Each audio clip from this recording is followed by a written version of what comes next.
Okay, welcome back. We are here for the Between Darkened Mirrors episode 22. Why I'm in a bit of a rush is because we're coming up with all sorts of different ideas because unfortunately, the Lord James's player, excuse me, Daniel is unable to continue with us for the rest of the campaign for IRL reasons, whatever. That's cool. We wish him well, but unfortunately, it's like that means that our poor Factotum has no employers. So now we were trying to employ some different ideas to figure out how to keep said Whitmore because we are so close to the end of the campaign. And so some of the things that were bandied about was that, Lord James Campbell Hughes, was called away on a secret mission for the Queen and, lends Whitmore's services to one of the other hunters. And then now Doc is suggesting something having to do with his family back home. But I think, pretty sure that to do that, you would trigger the visit from the Pinkerton, which would activate one of your masks of the future, which puts you on a different path than what you had hoped would be a peaceful retirement. So, bouncing off from that point, it's if you're cool with it, I mean, because I'd love the idea that you write to your parents to help fund Hargrave House for maintenance and such, and that to keep Whitmore on to help with said maintenance. But then, of course, that triggers your parents wanting you to come the hell home, and brings up somebody that may want to definitely drag you home. So, that is one of the best introductions to the Pinkerton I've ever heard. So that sounds great. Unless Victor wants a servant, wants a factotum.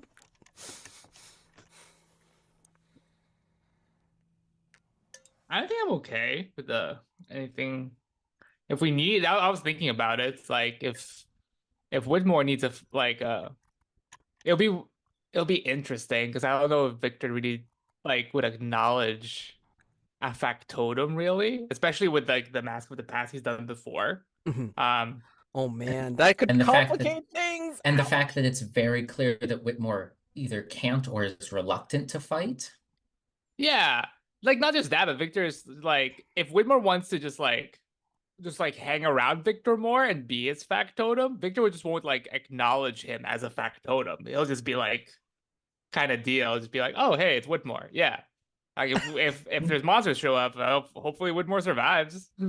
Oh my God, that's true because this is how Mhm. Victor works. Of course, Yeah. of course. Yes.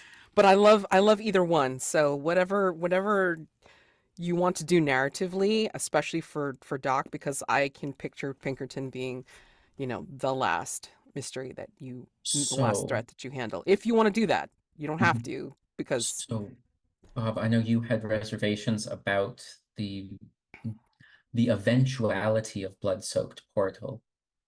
It does not, at least the way I'm currently reading blood-soaked portal, of narrate a scene in which you're physically destroyed. I don't necessarily read that as death. Mhm. Well, It I could I think be I the was slightly destruct. wrong. I believe it's moss-covered gate that brings the Pinkerton into play, which doesn't state that the American is dead. oh no, it doesn't. No, no, Yeah. no, Okay. it does not. It just means that it brings Okay, the that's the Pinkerton threat curse. into play. Yes. Mhm. But because you mark off a mask of the future, that means that you're more likely to have a less than peaceful end.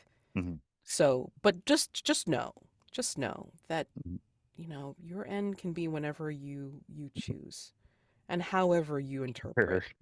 Okay, so Yeah. don't feel like I'm forcing you to Oh yeah. die a bloody, horrible death No, because no. I'm not. If you want to die a horrible, bloody death, then that's Mhm. beautiful because that's something that you want to engage in. I'm just Right. saying it's that path, Masks of the Future, usually leads to something Well, I less guess peaceful. the reason it's come up for me, just the thought in general, was just because normally I'd be hitting the moss-covered gate and moving a failed roll to a not failed roll, right? Like getting Yeah, some sort of a version of fortune. yeah, And it doesn't seem like we need that. It doesn't seem like if something isn't done, that then we'll be. I mean, we are worse off because we're short a person. Just numbers and skills are a little bit less. right. But But yeah, that's the one thing. Yeah. Normally, I mean, a the Greek gate. mechanical trigger for the Pinkerton is Mhm. moss-covered gate for the American. But if you want me to put him into play, believe me, I don't have any problems playing Taggart. That sounds really fun. And how about I can also meet more towards the middle. Uh, if I have to, once the Pinkerton is in play, if I have to use a mask, or if I Yeah. decide if I want to use a mask, I will use the moss covered gate before any other masks. Yeah. Yeah. Just like if I can really just roll 12s and 13s for maybe the whole time we deal with them, who knows? Maybe. Most likely that's what's going to happen, because Yeah. if I recall correctly, because we're going to be doing a second night phase, because again, the way I'm handling this is that we're going to have the gift of Lord James going on secret mission and gives you guys the services Abby. of one Gareth, what's his name, Hanrahan, I think, or something like that. Hold on. Oh goodness gracious! Talking about this now. REC Gareth Kellogg, the handsome cab. So yes. So this way, like, we can enact what you guys were talking about, like, where's Victor? And like, let's go find and help Victor. So, and if I remember correctly, it's like Victor was left in the circus tent with an interesting thing getting ready to happen. So, we can totally go into that, have a second night phase. I just have to pick out who's a Wingus? A new unseen. But while I do that, does anybody have any outstanding masks that they need to narrate while we have this little transition period? I think I'm good. I did the waterfall scene last time, right? Everyone happy? So I think Yes. so. Yes. Okay. And yeah, and I don't think Whitmore's got any extra ones. Okay. But as a little bit of voiceover, Phil, in that case, I will change the employer move target from the explorer, Lord James Campbell Hughes, over to the American, Doc Roy McBain. I imagine, though, that for any masks of the past, I will probably still narrate about Lord James Campbell Hughes, as that was in the past. Oh, that'll be fun. Yeah. I have a mask I can do. I have two masks, but Okay. I like two in a row is a lot, so I'll just do one for Okay. For now, and then now, and then maybe Dawn I can do the other one if okay. we get there. Are they both masks of the past or from something else? They're both masks of the past. Okay. Thank you. Just remember to narrate the prompt first, and then go ahead and Mm-hmm. do the mask. Mask of the past.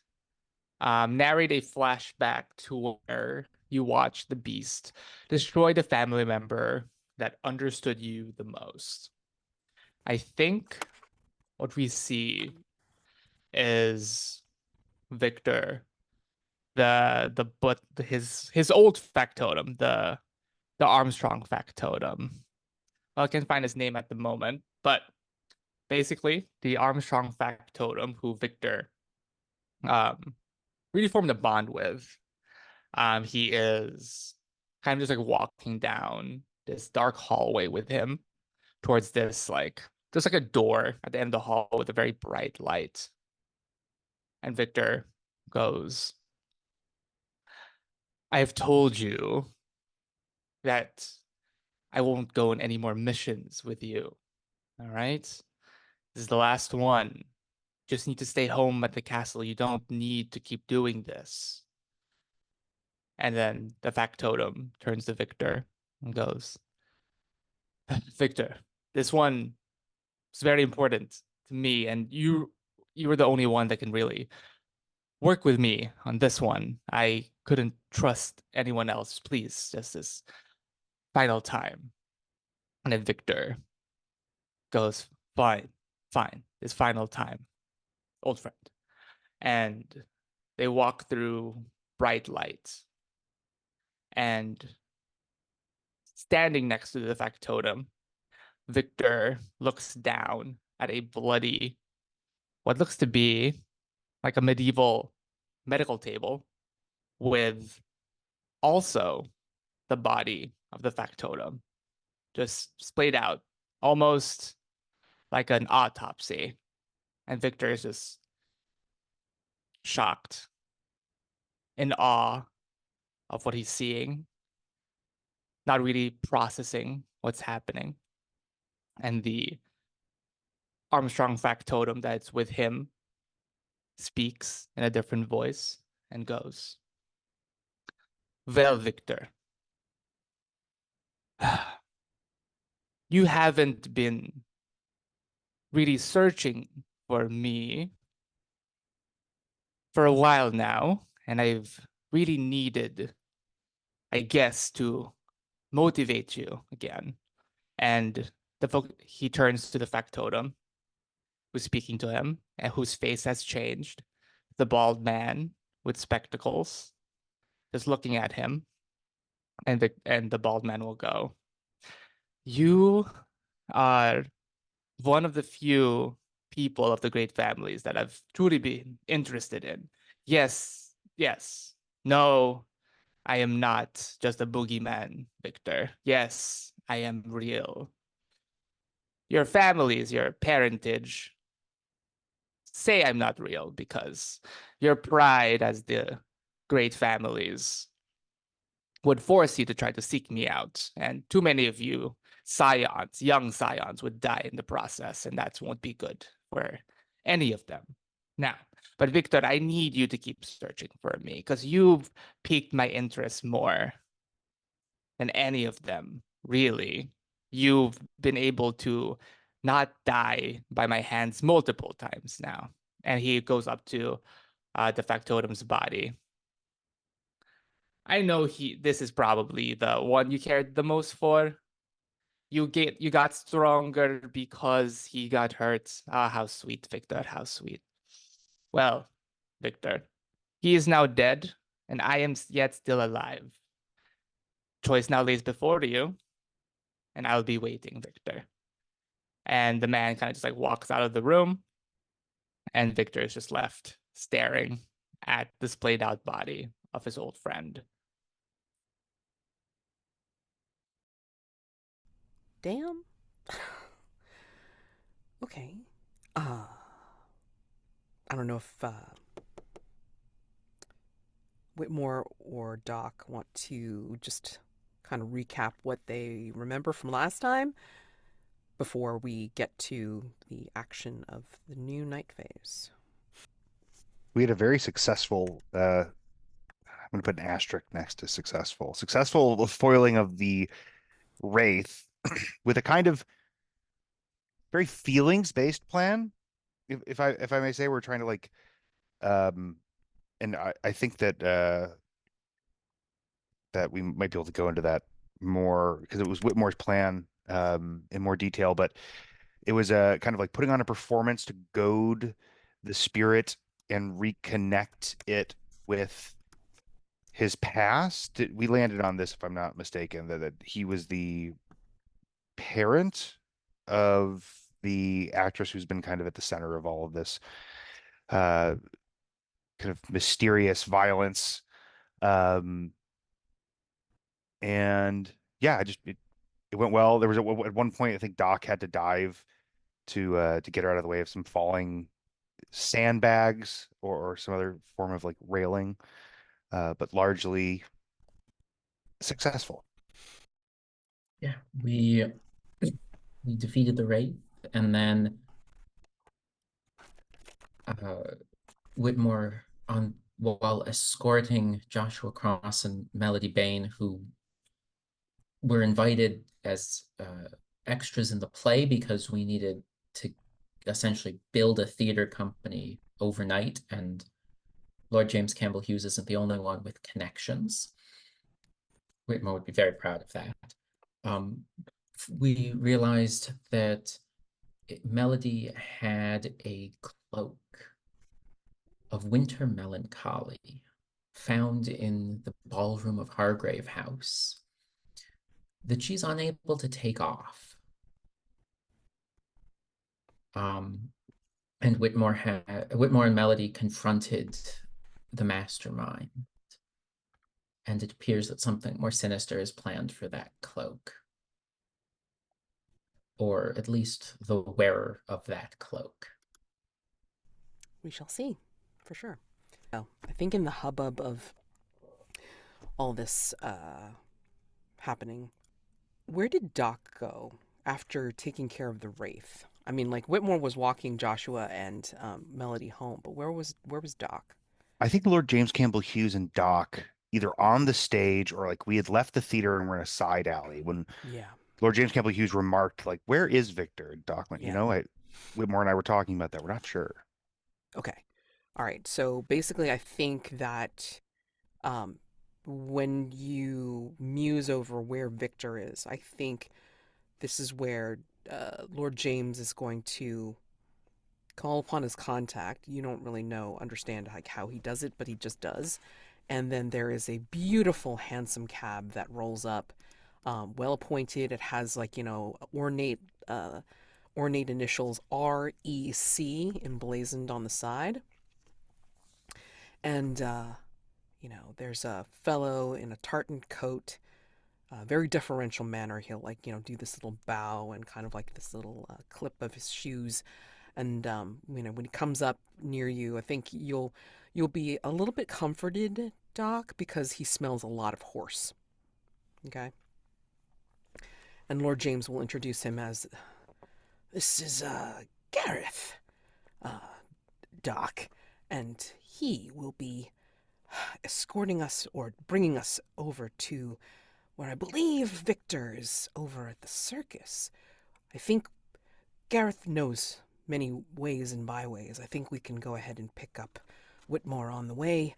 Um, and then, Gareth will deferentially move his forelock and kind of indicate to Lord James that there's something else that needs to happen. And he hands Lord James a note. There is a particularly strange gleam in Lord James's eyes as he says, "Oh, the game is afoot, and I need to take care of this now. Gareth here will take you to pick up Whitmore, and you both will go and find Victor. It seems that I have another appointment tonight, and it is with a quite royal personage." And so he will take his leave, doff his hat at you, um, uh, Doc, and then he will kind of blend into the background somehow. Usually he doesn't, but I mean, like, there's something about, I think, even your senses are like where you can see in the dark, and you can see he's blending into this particular alleyway, but there's something else behind there, as if there is a shadowy individual that is beckoning him to come follow. And again, he disappears into the darkness. And Gareth will kind of tug at his forelock at you, Doc, and says, yes, Mr. McBain, yes? I am Gareth Kellogg, and I will be taking you to getting, what is it, Mr. Whitmore, and going over to, I believe, Lord James had called it the circus, the Cirque Nationale. So it is my duty to take you as the conveyance for the evening, wherever you wish to go. Well, Doc tips his hat. That's much appreciated, my man. If the Lord is right and Victor's at that circus, then let's take off right away. Head towards wherever Whitmore might be at full chisel, and we got to get to that circus. If you don't mind rushing things. Absolutely not, sir. Please hop right on in, and then we shall make sure that we make haste. And then he'll, as you're getting in, he's already like, hopped onto the box of the hansom cab, and he is like, like snapping the reins and whipping the horses around to follow where like Whitmore has walked with Melody and Joshua. I think you're going to hear the rattle of the cab coming up, Whitmore, as you and Melody are trying to figure out what the hell's going on with the cloak. Do you think it's going to be a problem, Mr. Whitmore? It doesn't seem to want to come off. I'm sure it's going to be quite all right, Melody. Lord James Campbell Hughes should know what to do. He's encountered the Fey realm before. And if not, I think I've got an idea that may work. If the cloak is made of winter melancholy, perhaps we can cut it off with a bit of jubilant summer? I've got no idea. Seems rather an impossible task. I mean, like it's misty out, it's foggy, it's cold. I mean, yeah. So she just kind of looks at you, disbelievingly, and then the cab rattles up. It's Gareth on the box, and I think Doc, you lean out of the window and see Whitmore with Melody. Hey, Whitmore, we got a not motor. Motor doesn't sound right. We got to beat feet. Lord James Campbell Hughes got called off somewhere, but we still can't find Victor, and the Lord thinks he might be at the Cirque Nationale. Sounds like bad news. Does Lord James Campbell Hughes need my assistance? Or were his instructions for me to follow you? His instructions were for you to follow me. Did this weird trick where he kind of blended in to the things around him. It was a little bit unsettling. He mentioned having an audience with someone royal, so important, I guess. Oh, Miss Bain, I cannot. Would you stop by Hargrave House first thing tomorrow morning? Unfortunately, when Lord James Campbell Hughes vanishes into the shadows after royalty, it usually means it's going to be an even longer night. Absolutely. I suppose I can walk from here. And Gareth, will tug at his forelock and go, "Oh, not to worry, miss. I am very happy to take you very quickly over to your domicile after I drop off the gents here." And then, yeah, he'll just insist everybody pile in, and then he'll swing round and then drop you all off at the Cirque Nationale before he takes Melody home. Okay. Sounds good. Yeah, given that. All right. So we are beginning because of the remaining the parting gift from the Explorer. We're going to use the move REC to use Gareth Kellogg. So the handsome cab driver the club has on permanent retainer. When engaged, he will spend an entire night whisking the hunters to and fro, picking them up and dropping them off as needed. At the end of a night phase, you can mark the Royal Explorers Club and declare you are enlisting Garrett's help. If you do so, immediately play another night phase. Yay! So, each hunter in turn will say what they are doing during the second night phase. Keeper introduces a new unseen, and the phase plays out as normal. Not going to assume. So, Victor, I imagine you're still at the Cirque and then getting ready to watch whatever the hell is going to be happening out in that center ring. If we enter the second night phase, Yeah. could we answer the question? Which one? The second one for the Cirque? Ooh, okay. I mean, I'm down. I'm totally down with that. I don't You wanna have do that? I don't have a full theory really. I was just wondering if it was a possibility. Well, let's see. Hold on. Let's see. We have 6 right now. okay, and that's for 4 complexities. So if you can finagle, all 6 clues, then you could conceivably roll with a +2. So what do you got? Let's go ahead and out of character, freewheeling discussion. Yeah. I think it's kind of like a 2-parter, right? It's like Right. So yeah, if the circus is related to Ormond's transformation, what circumstances led to the transformation? Resolve the threat by infiltrating the Cirque Nationale and ensuring that such circumstances never affect another Londoner again, whether by force, or persuasion. So, what you got? It feels like I don't think it seems like Omen himself is like significant in a sense of just he's like important person. It seems like he's just like someone who got caught up in something tied to the circus.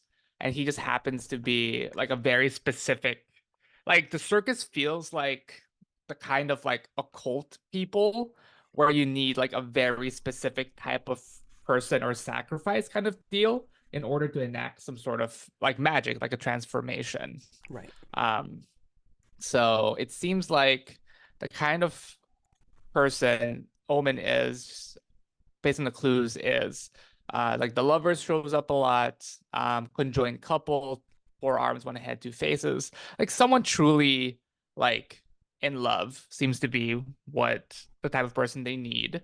Um, and then the tragedy of Ba Bake Bak Oh, the Bake, um yeah. Mm-hmm. in which a mother appears to spear her hubristic son's head.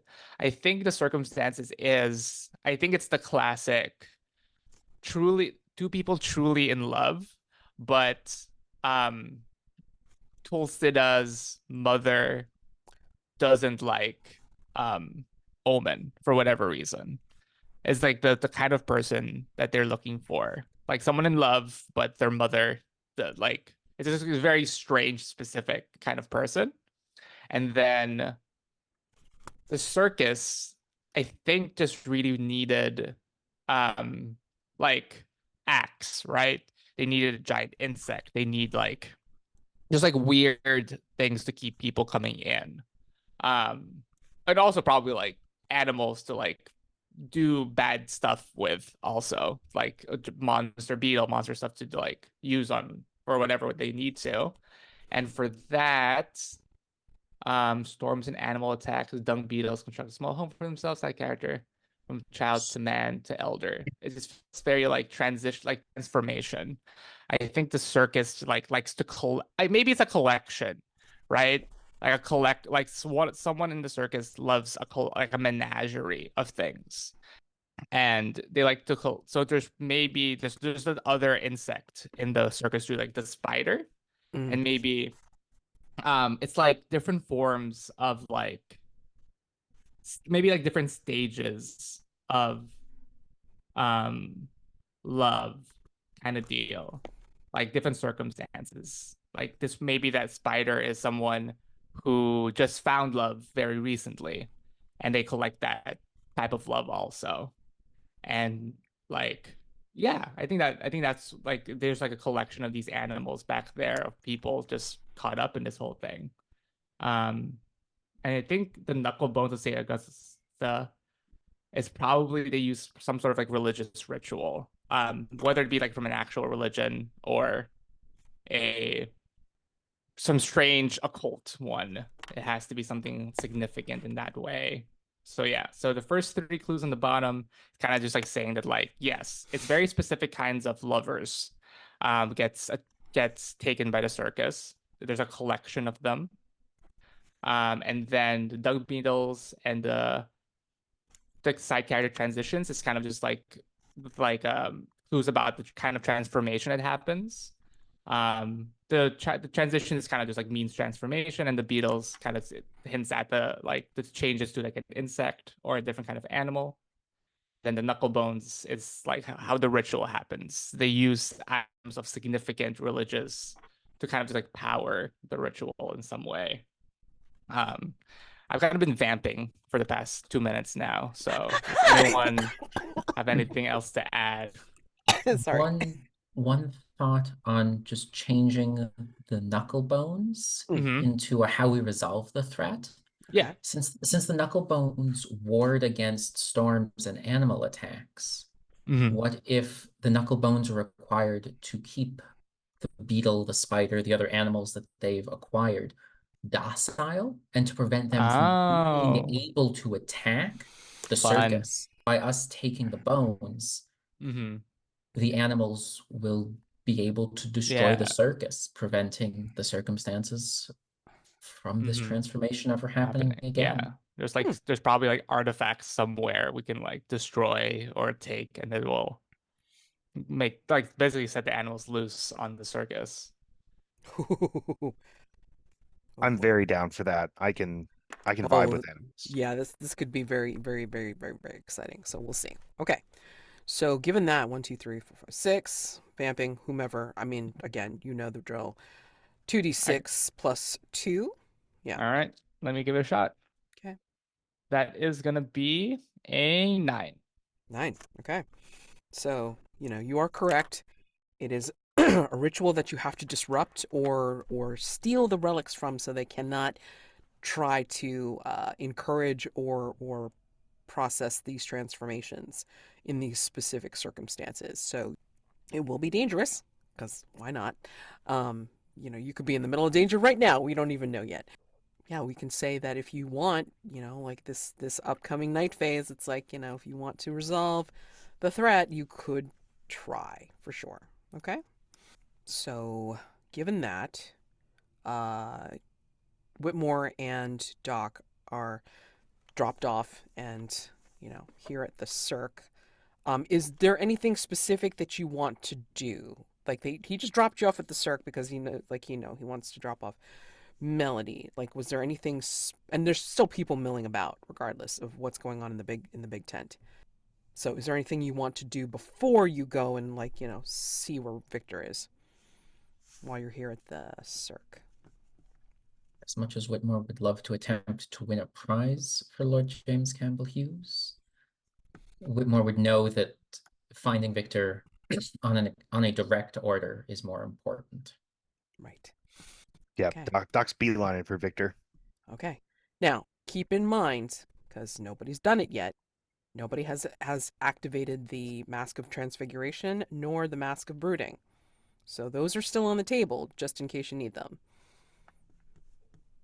Before the threat goes completely, Although the Mask of Brooding can still be taken after the threat is resolved, so we'll see. Okay. And for the unseen for this evening, a drink at the Four Magpies. The Four Magpies is a pub popular with working-class gay men, run by the butch landlady Polly O'Donnell. While it seems like any other cramped, rowdy, spit and sawdust pub, it is an oasis of relative safety in a dangerous city. Polly does what she can to protect her boys. There are a few small rooms available upstairs, and some of the lads make a bit of extra coin entertaining wealthier guests. Prompt 1 is paint the scene for everyone. Prompt 2 is for Paul. Prompt 3 is for Jeremy. And prompt 4 is for Bob. Let's go ahead and do the first prompt, and then we shall go right into the action. Paint the scene. Describe a moment we see of men sharing a moment of intimacy that would be unwise to do elsewhere. And granted, I know that most of you, if not all of you, do not need the advancements for XP. Still, it would be nice to try and get an echo of the night. All right? So, describe a moment we see of men sharing a moment of intimacy that would be unwise to do elsewhere. And go ahead and put your answers in the cell. We'd see two men in a booth, one with a big bushy beard, the other one clean shaven, almost baby faced. The baby faced man is just sitting there kind of twirling the beard of the other, staring into each other's eyes. They aren't saying words. The thump of their own heartbeats do plenty of talking. I think that there are three. I see three like younger men at the bar with one shot glass and a bottle of whiskey between them, and they're like arms around each other's shoulders, like they would be singing a song. Although they aren't, they're just kind of what's the word?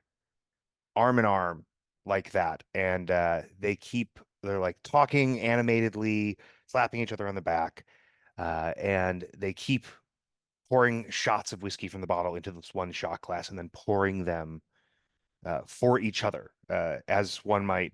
I don't think this is why, but as one might, and maybe it is why, with sake, how like it's not good, it's bad luck to like pour your own sake. It's kind of like that, where like everyone's pouring shots for the other person. They're also like holding like, the actual shot glass to each other's lips. I don't know, that hits for me. I think in one scene we see kind of just at this round table, these group of men like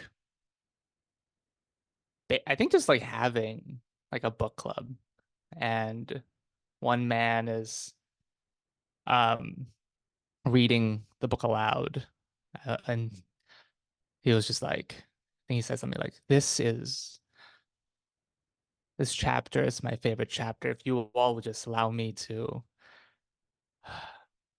read it again, just for everyone here.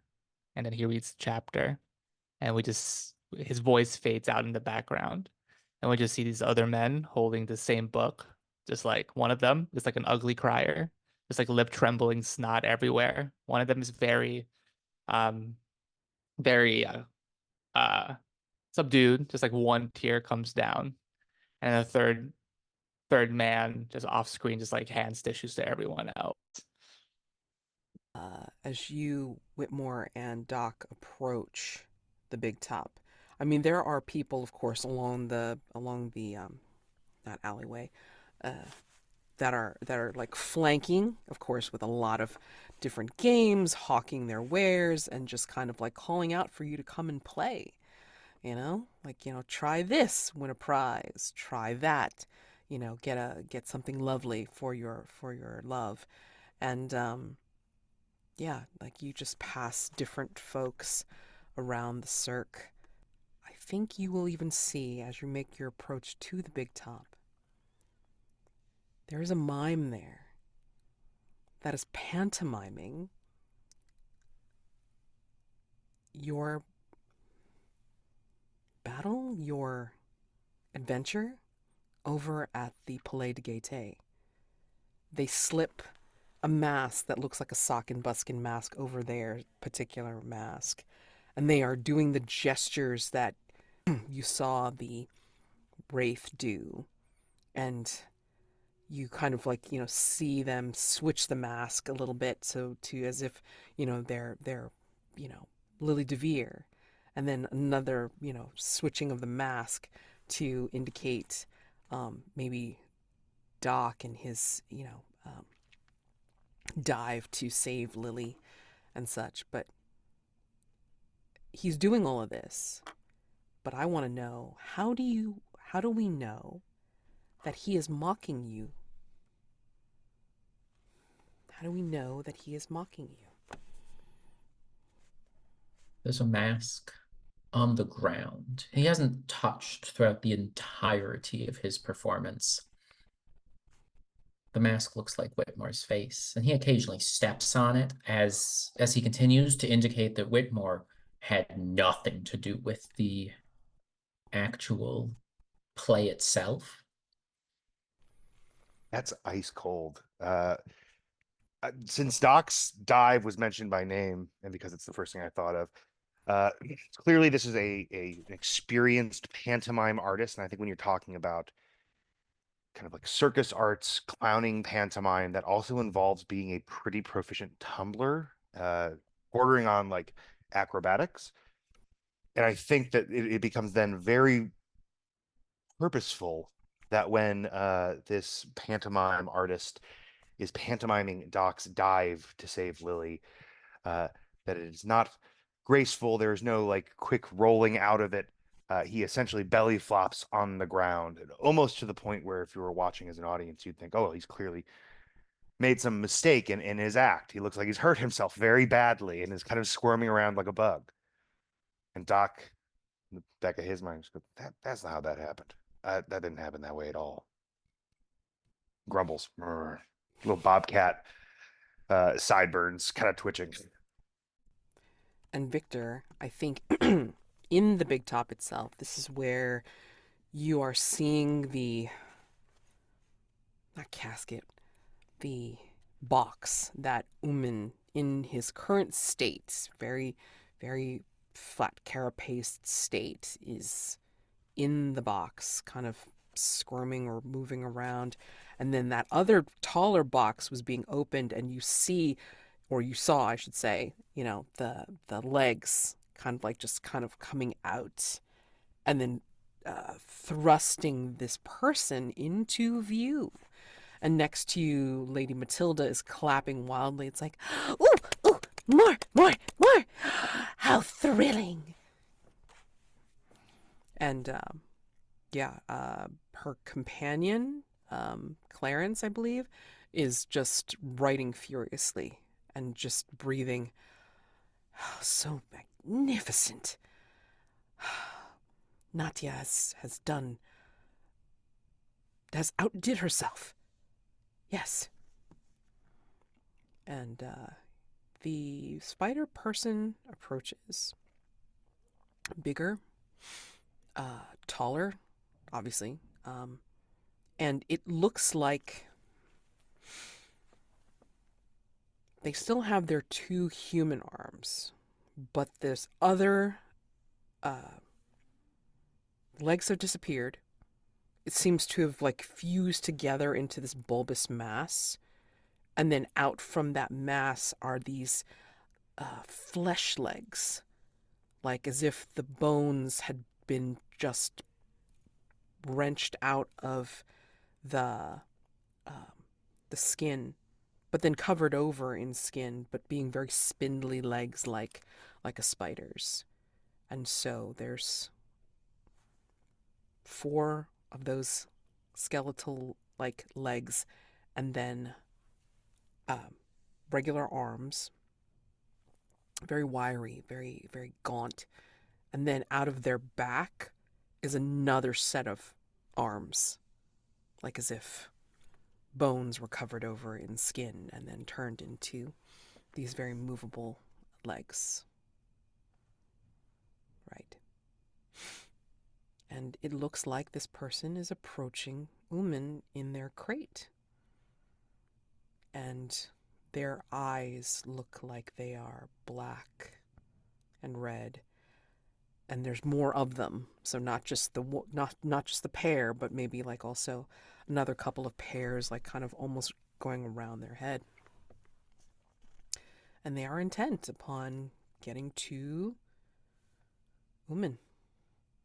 There are people that are gasping. There are people that are screaming at this, and of course, Lady Matilda clapping her head off. So, what do you do, Victor? So the resolution of this threat doesn't really say anything about saving Uman, really. It's about making sure this doesn't happen again. Right. And sure, yeah. I think Victor watches for a moment, mostly intrigued by the other creature approaching Uman, how different their transformations are. And we'll kind of just Clarence is like a reporter covering the Uh-huh. Cirque, right? Yeah, Yes. he seems like he's been integrated to them for a bit now. At least like he's like talking to most of them. Mm-hmm. So just watching the show, Victor looks at them, looks at the show happening, sees the big spider approaching Uman, and we'll just sidle up next to Clarence, and we'll just go, Mr. Clarence, correct? Murasil. Mr. Murasil. Murasil. Yes. Yes. Well, But you can call me Clarence, of course. and I believe you know my family, correct? I'm Armstrong. Yes. Oh, All right. yes. I mean, they tell us not to say too much. Yes. Yours is the name, one of the names that they talk about in those back rooms for things that need to get done. You've been in the Cirque for a time now, correct? Yes, I am quite the fan of Manasa Nitya. Yes. Okay. I'm going to tell you a little something about the Armstrongs, Mr. Clarence. He has his pen like poised, his pencil poised over his Yes. notepad. Yes. Write this down. Write this down, Clarence. Do you see that beetle-like creature that spider is approaching? Yes. Spider being like a facsimile of a spider, really. such a spectacle, yes. Mm-hmm. That beetle was the companion of a very nice man I met in London who cared so much about his significant other that he would take the risk to go to a very strange place in London, ask for their help, meet some of these people he would never meet regardless, and see if they could help him save him. Save that beetle right there that's about to be mauled by that spider. I was one of the people he asked.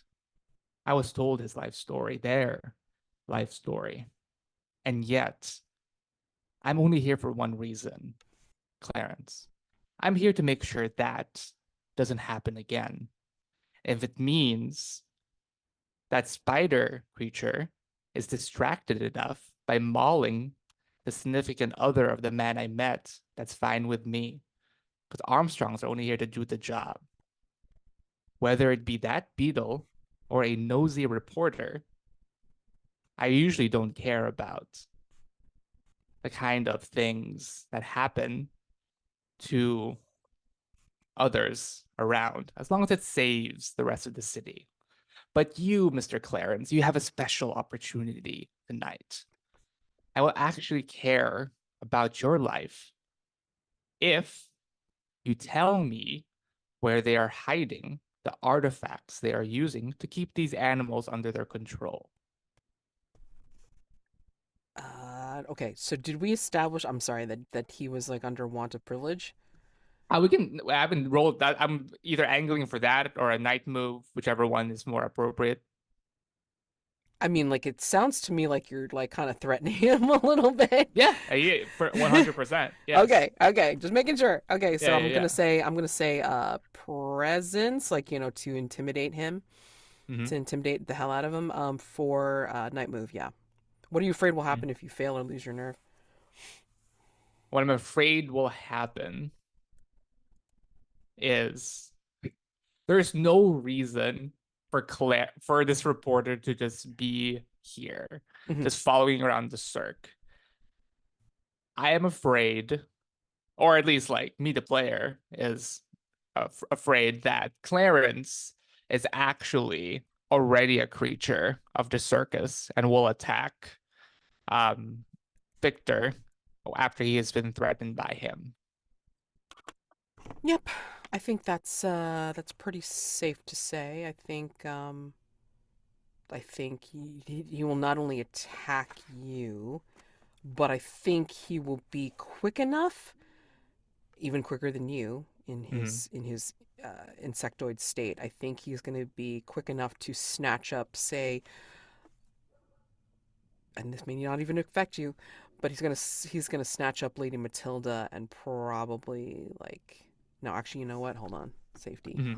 Oh God, I'm so sorry. I don't mean to put that in there right there. Okay, so that's a line. Okay, so not Lady Matilda, but probably go on a rampage and, not only try to take you out, but also, like, furrow in and um, grab more of the Yeah, civilians around too. yeah, that would make things messier. So yeah, that'll be worse. Yeah.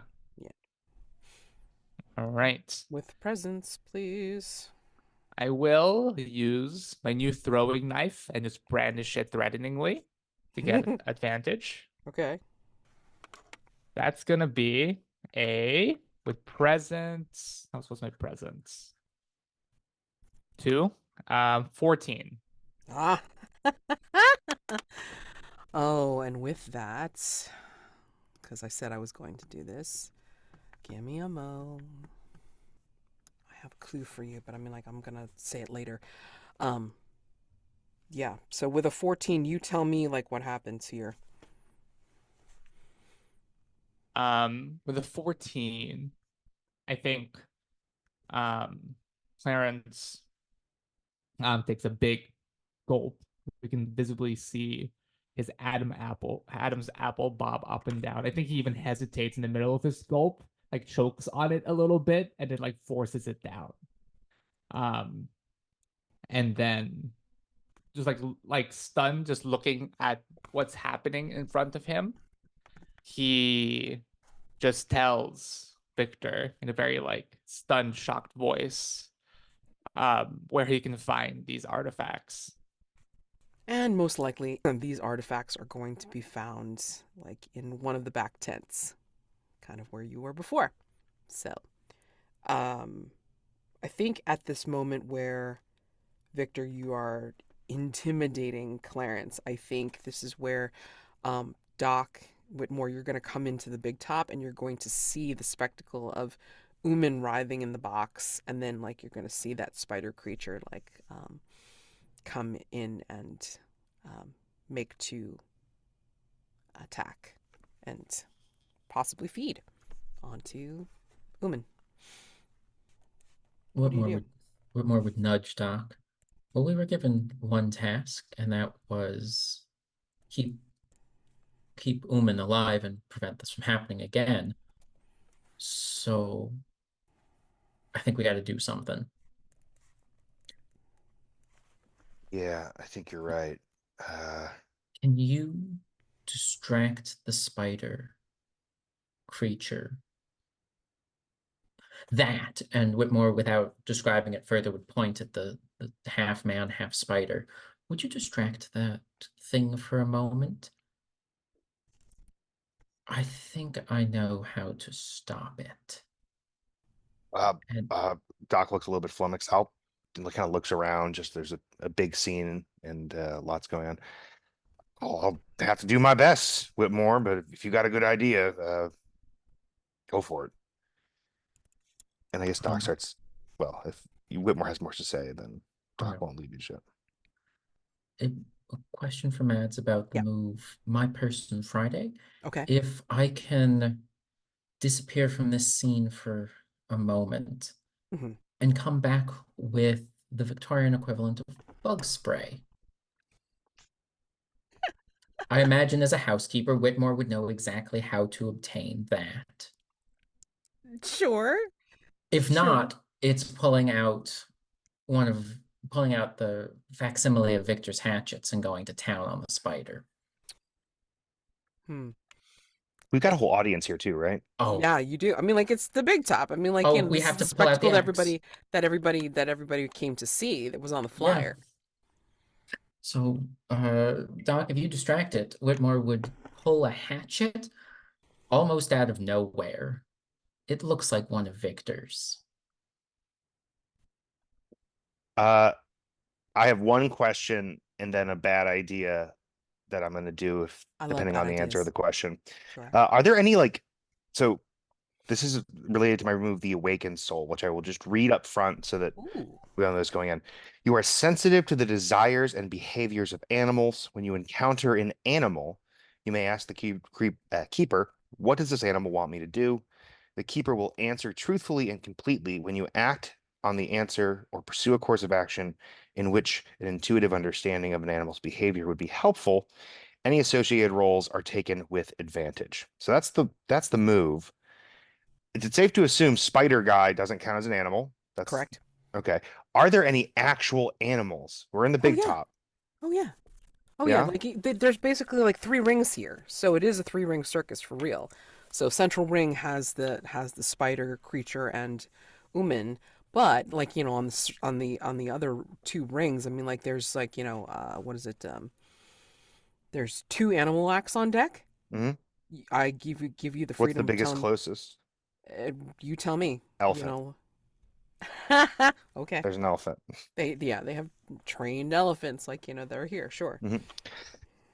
Okay. Well, so I don't think I necessarily need the answer to like what does the animal want me to do, but I'm wondering if I could attempt to, and I think this is coming from an understanding of an animal's behavior, uh, alert the elephant more precisely to the presence of the weird spider person, and I think that would freak the elephant out enough to maybe make it go a little bit crazy and distract um, the thing. I'm kind of operating under the assumption that the strange creatures need to be kept maybe a little bit like on the other side of blinders from the Mm-hmm. large normal animals, just in Sure. general, right? Because that's like normally a good thing to expect in fiction is that normal animals around mystical monsters or something like that get a little bit antsy. Um, so I'm imagining this elephant has like blinders on that's doing its act, Sure. and Doc is like gonna do something to get its attention. I mean, I'm not exactly sure what that is yet, but in getting its attention, I was I'm hoping the elephant will see the spider thing that will just get it a little bit too stressed and it will start going kind of crazy and draw the attention of well everyone that has a concern for their safety in the area because an elephant that's trying to go, you know, a bit wild is dangerous for everyone. Okay. Well, I'm gonna make this a complete night move since, breaking it down would take too long. So again, Mhm. night move. How exactly would you want to alert the elephant? Are you trying to take the blinders off? Are you trying to, You know uh, what? I don't know, like move it in a direction so it can see the creepy I thing? I mean, like, what are you trying I've to do? had an epiphany. I've had an epiphany because it feels like I'm asking too much. This is kind of like the thing I had where I realized what I should do about the Pinkerton is offer the kind of compromise of the doing the Moss Gate as my next mask as soon as the Pinkerton lands. Uh, Doc knows how to make this elephant more enraged, and it doesn't involve drawing its attention to the spider thing. It maybe even has been around that thing before. Doc is very much kind of feral cat person right now. And I think that if Doc like catches the elephant's attention with his supernatural animal magnetism and just like intimidating presence of being a kind of wild cat, almost like a lion, one would say, that elephant is going to try to charge Doc. And if Doc positions it right, could blow through that entire ring where the spider person is. So what I'm Yeah. gonna do is I'm not calling the elephant attention to the spider and trying to make a thing happen there. I am going to make the elephant feel threatened, Hmm. and in charging for me, it's going to make a huge distraction for the ring, and I will just try not to get killed by an elephant. Night move with Mhm. vitality because you're using your feral, your feral nature senses and all this kind of stuff to physically get in the elephant's face or, however, and then, try to spook it basically. I'm gonna ask you, what do you think will happen if you fail or lose your nerve? This is gonna sound way out there, but I think I'll be trampled to death by an elephant. No, no, that's pretty valid. You not only will be trampled to death by an elephant, but I think you're going to cause so much chaos that, like, there is the very big possibility that things will happen, people will get trampled, but not just by the elephant possibility, but I mean also by each other, like Hmm. trying to get the hell out of the big top, so you will be causing some serious ass chaos in this place. Um, Not that it isn't already going to be chaotic with a huge elephant, like, stampeding or going cray cray in the tent, but you know how much collateral damage will you have? Hmm. Um, so yeah, night move with vitality, please. Okay, and is it still the same night as far as my the quickening curse Yes, I'm goes? gonna. I mean, like, while night phase is still going on, you Okay, still have it. cool. So advantage, I'll roll 3d6 plus 1. Ooh, that is a 9. Yeah, 9. Ooh, you could conceivably use a mask to bump it up. Since the Pinkerton hasn't necessarily landed yet, could I use a non-moss covered gate mask? You'd have to use Situational? one of the beetle masks. That's what I want to do. I'm gonna Okay. do that. Which is it the bewilderment and transfiguration? Transfiguration is the one that everybody has to do. Mask of Brooding only can be done once and by one hunter only. So that is reserved solely for you. Okay, great. If that's reserved for me, then I will do the Mask of Brooding. Okay. So, Mask of Brooding. You would narrate a scene in which you engage in strange yet exhilarating intimacy with an insectoid creature. You take the Hmm. permanent condition Brooding and unlock the custom move Metamorphosis. Wow. And I will That's explain what Metamorphosis means later. Okay. okay. So, only you. Okay. Only you. So. So you took brooding, yeah? Yeah, Yeah. I said I was gonna. So, Okay. Alrighty. Remind me to so tell you what that means later. Yay. yeah, I'll add brooding to my conditions. Uh-huh. And that's permanent. Yeah. Can't move it. Womp womp. Womp. Womp womp. All right. If it'll make you feel any better, it completely changes around blood-soaked portals, so Huh. it'll be great. It'll be great. I'm sure. Yes. Okay. Sorry. Distracted. Okay. You know what? I'm gonna say you succeed, but we're gonna complicate your life in half a mo. Paul. Curtis Jackson is a young Barrow boy who has heard rumors of the four magpies, but has never visited before. How do we see him make his first nervous steps inside, and how is he drawn in? We see this young man um walk down the street. We see the four magpies as he gets closer, and closer to it, and then he doesn't even look at it and just walks past. We see him again walk back towards from the other side of the sidewalk. Keep walking, glances at it this time, and continues to walk past. This happens a third time. I think he stops for a moment, takes a deep breath, keeps on walking. But then and then it just cuts to him just like looking at the the tavern and taking deep breaths. Based on, I think it's a colder night. We see him slightly shivering now. Based on that, we can tell that he's probably been out here for a bit. Um, but then eventually he hears next someone behind him cough a few times, and he turns around, sees someone from the place he works at, and they go, "Come on, just just walk in. Just walk in." I I saw the whole thing. You've been out here much too long. I'm just as cold as you. It's nice and warm in there. They have warm drinks. Just walk in. And they both walk in together. Nice. Okay, so let's go back to Victor. Victor, you got a 14. Mm-hmm. So you are able to, or I should say, Clarence has given you information sufficient enough to go find these artifacts. Where do you think they are? I think,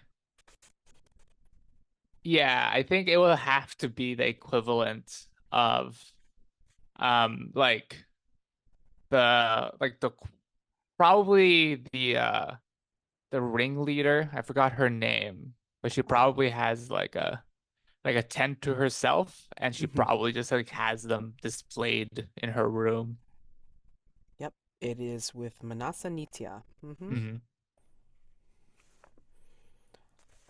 I'm gonna say that you see some underlings like head around back, um, out of the big top into the back tents, like kind of where you saw the mirror earlier.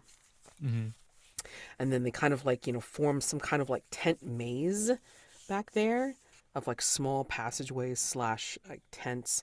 And, there's more of a private one that seems to belong to Manasa Nitya because some of the swirling tattoos that she has on her arms, you see the motifs repeated like on a particular tent that is not designed the same way as the other ones. Victor will go to that tent and enter it, or attempt to. I think Mm-hmm. you attempt to enter the tent, but I think you're going to be stopped when you see there's like a gleam of eyes in the darkness of this particular tent. And they don't look necessarily human. And maybe you hear a hiss in the darkness. What do we have here? Man.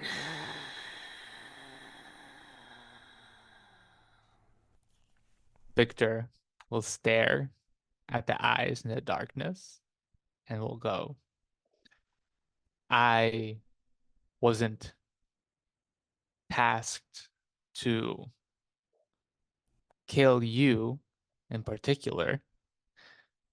If you would let me pass, I will do my job and leave you be.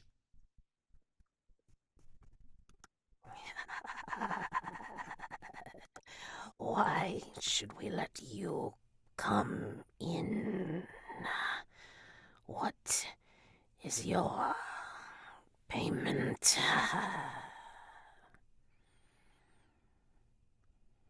At this point, are they still just eyes in the darkness? Mm-hmm. Victor will take a step forward. I don't know who you are, who your master is, but my payment to you is your life. So please let me pass. Night move. Very night move. Darkness, only seeing some eyes. Mhm. What do you think will go wrong if you fail or lose your nerve? I think Victor steps into the darkness and is never seen again. Yeah, yeah, yeah. I think you will not be seen again, at least not by this world. I Hmm. think you will be seen elsewhere as you fall into like a nightmarish trap. Remember that mirror that you were going to switch off with your double? Hmm. Um, I think there is yet another mirror in here that will lead you to the same or to a similar place. Let's put it that way. Yeah. All right. Okay. So I Uh, think, yeah. Is vit- this, does there vitality, end, presence. What do you want to do? yeah, Composure. What do you want to do? does there end up like if Victor like attacks, Mhm. does there like, is it just like illusory eyes or does he like hit something? Oh, he's gonna hit something. Like it's going to be. Okay. It's like somebody that's like something that's a guardian slash Yeah, like yeah, yeah. from this other place. Yeah. Cool. Cool, cool, cool, Yeah. cool. All right, then yes. And then I think once he hears that reply, just without even replying back, he just coldly pulls out his hatchets and will take this creature down as quick as he can. Okay. Um, so it's vitality. I Hmm. will just do this one straight up for now. Okay. So I mean, like I don't normally mention this, but I mean, like, did you want to use uh The weapon thing. yeah, or do I like we do so. I can do it after. I was planning to if I don't roll well enough. I think I can activate it like a mask after. okay, okay, Yeah, yeah, yeah. that's fine. I will probably have to. That Mm. is a 3. It's gonna be a 5 with vitality.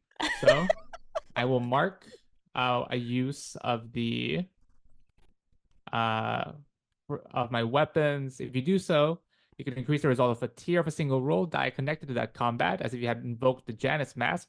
Hmm. Afterwards, narrate a flashback showing one of your ancestors destroying a monster of that type using the hereditary weapon. Sure. So yeah, you're bumping it up to 7 to 9. Hmm. And I'm gonna say that what engages you when it sees that you're pulling out your hatchets, I think Hmm. it's going to say, "Good, delicious, fight, fight, fight," and you will feel like something whipping past or against your face, like maybe like your senses are so good that you are able to kind of like move with it, like because you can Hmm. feel it like whiffing past your face. And it feels very leathery. It feels thick, like but it's supple, right, and heavy. Hmm. You feel that whipping past your face. The eyes have not moved though. The eyes remain where they are, Hmm. and this heavy tendril trunk type thing is just like whipping past your face. Um, but I guess you're moving with it because like you're not getting hit necessarily. Um, And I think maybe your hatchets will glow to give you a better idea of where this is or what this is. Mm-hmm. And you will see behind it, the eyes look like they're just kind of hovering in the darkness. Like there's Ooh, no face attached to it, but I mean, like the eyes nice. are in the darkness. And then, like, by the light of your hatchets, you just see this mess and tangle of thick tendrils and tentacles that look like almost scaly, but yet like tough hide at the same time. And there's like a bit of like patchy fur to it and such. But I mean, like, these tendrils are like whipping towards you and past you. Maybe they are like one of them is like, sneaking past your defenses and like also trying to drag you, wrapping around your ankle and then dragging you off your feet. What's the partial success? The success is that, you're able to fight this creature off. Yes. So, right. But I think that when it touches you, Mm-hmm. like when it like, like I think you said you're wearing like a sleeveless coat or something like that. Yeah. I think when it touches you, the skin burns. Mm-hmm. Like as if you've gotten hit by nettles or something like that. Like Yeah. you feel like a stinging sensation, but you can't Mm-hmm. quite see just yet, like, what's happened. Okay. Burn or a bite, something. You just feel like it's been pricked Yeah. heavily. Um, so call your condition otherworldly rash. Ooh. All right. Yeah, And I you succeed in like getting this thing to kind of withdraw. Like it's like seeing you not as easy as it hoped. yeah, and I think what happens is Victor's from from the arm that gets pulled, he quickly cuts that one with his hatchet. But then another one comes around his leg and Mhm. pulls him to the ground and begins to drag him into the darkness. And as we see this happen, um, scene cuts to one of Victor's ancestors. I think it is this um I think olive-skinned man, which is a very burly beard. I don't think he's fighting this exact creature, but it's something with also like a mass of tentacles and movement. And really, it's tough to like a hydra of some sort. And it's tough to fight one of these if you're looking for a weak spot. At some point, you kind of just have to be as quick as possible and just out out tentacle it with just like sheer speed and skill. And we see him just kind of become like a whirling dervish with the hatchets. And what and with them also glowing. And we learned that they are glowing because part of the magic of the hatchets is for a normal hatchet, it's a lot to strike with it, pull it out, strike again. But these hatchets, through some sort of connection that an Armstrong has with them, they can change how much they weigh. So they can be heavy when they want to be and lighter when they need to be. So that gives them the ability to be that gives the wielder the ability to be as flexible as possible, to be as fast as they need to, and use the momentum to increase the speed. And with this whirling dervish that of Victor's ancestor cuts back to Victor, and we just see him surrounded by these tentacles just all around the ground, and will continue to walk into the tent. Whether or not the eyes are still there, we don't know, but at least the tentacles are no longer there. Yeah. I think once you've like taken care of the tentacles, like you hear like squeals and the eyes almost like yoink out of the way as if, whatever was behind them is like now retreated. So you go further into the tent and you find um it is dark in here. Although the light of your hatchets are allowing you to see what looks like a trophy board of some sort or wall hangings, you know? So there are many things here. Paint the scene before I go head back over to Doc and Whitmore. Paint the scene. What is on this board? besides the artifacts that Victor seeks, what is on this board that indicates there are a lot of occult relics here? There is something. Just looks like it's hanging.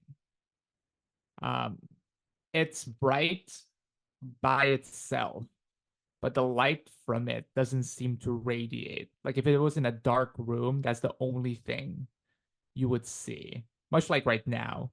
Um, kind of just like floating in space. It is kind of like a shimmery fabric, very similar to a different cloak we know of. This is a cloak of Summer Jubilee.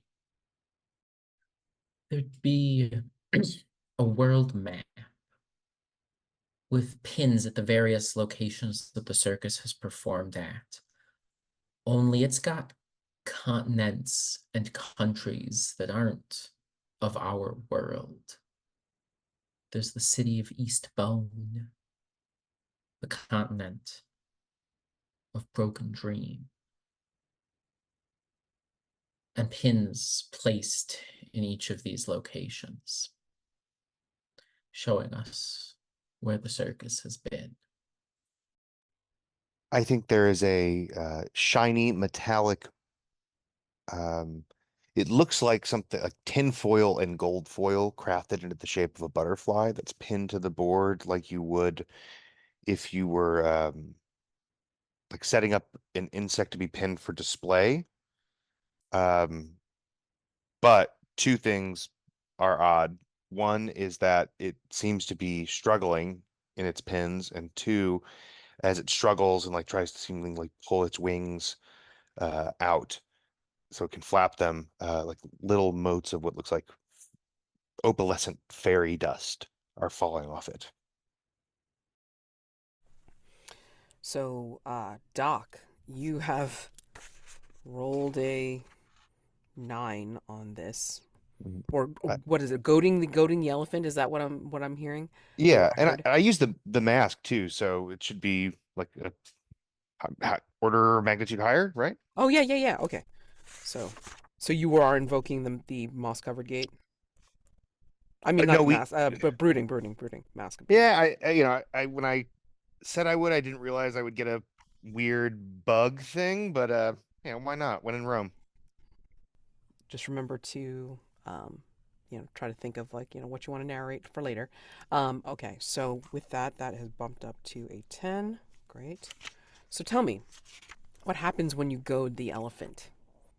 I think it goes exactly as I planned. The elephant sees me, becomes enraged, like breaks away from its trainer who is like getting it to perform, and it charges not like through people. Doc has tried to get a good angle so that when the elephant charges towards him, it'll disrupt everything in the ring where the spider person is. Um, but no one will be hurt. And so the elephant breaks away from its trainer, charges through the ring where the spider person is approaching Beetle, and that causes everyone to evacuate, except for Beetle, I guess, because Beetle's in a cage, right? He's in a box. He's in a That. box, yeah. So, Yeah, yeah. but even the spider person is, has some sense of self-preservation Oh yeah.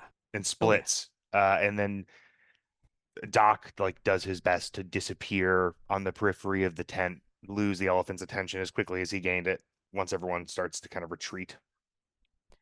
Yeah, the handlers are pretty much like, trying to get the elephant to calm the hell down, and you've caused enough of disruption that, like off to the side, you'll see like a little girl who's like, like just kind of now stomping her foot and saying, "No fair! I came to see the new spectacle." Oh, Clarence gives her like a reassuring pat. It's like, now, like they're there, whatever. And Whitmore, what are you doing? Doc did a much better job than even Whitmore could have imagined. Uh, Whitmore is probably gonna. He doesn't feel the need to go after the spider at the moment. The spider's already been pushed away. Essentially, like separated, like Yeah, yeah. the elephant careened So, between the two. Yeah. so is there is there like a cart or something that they wheeled the beetle in on? Because if so, Whitmore is just gonna like grab this cart and start running, kidnapping the beetle back out of the circus.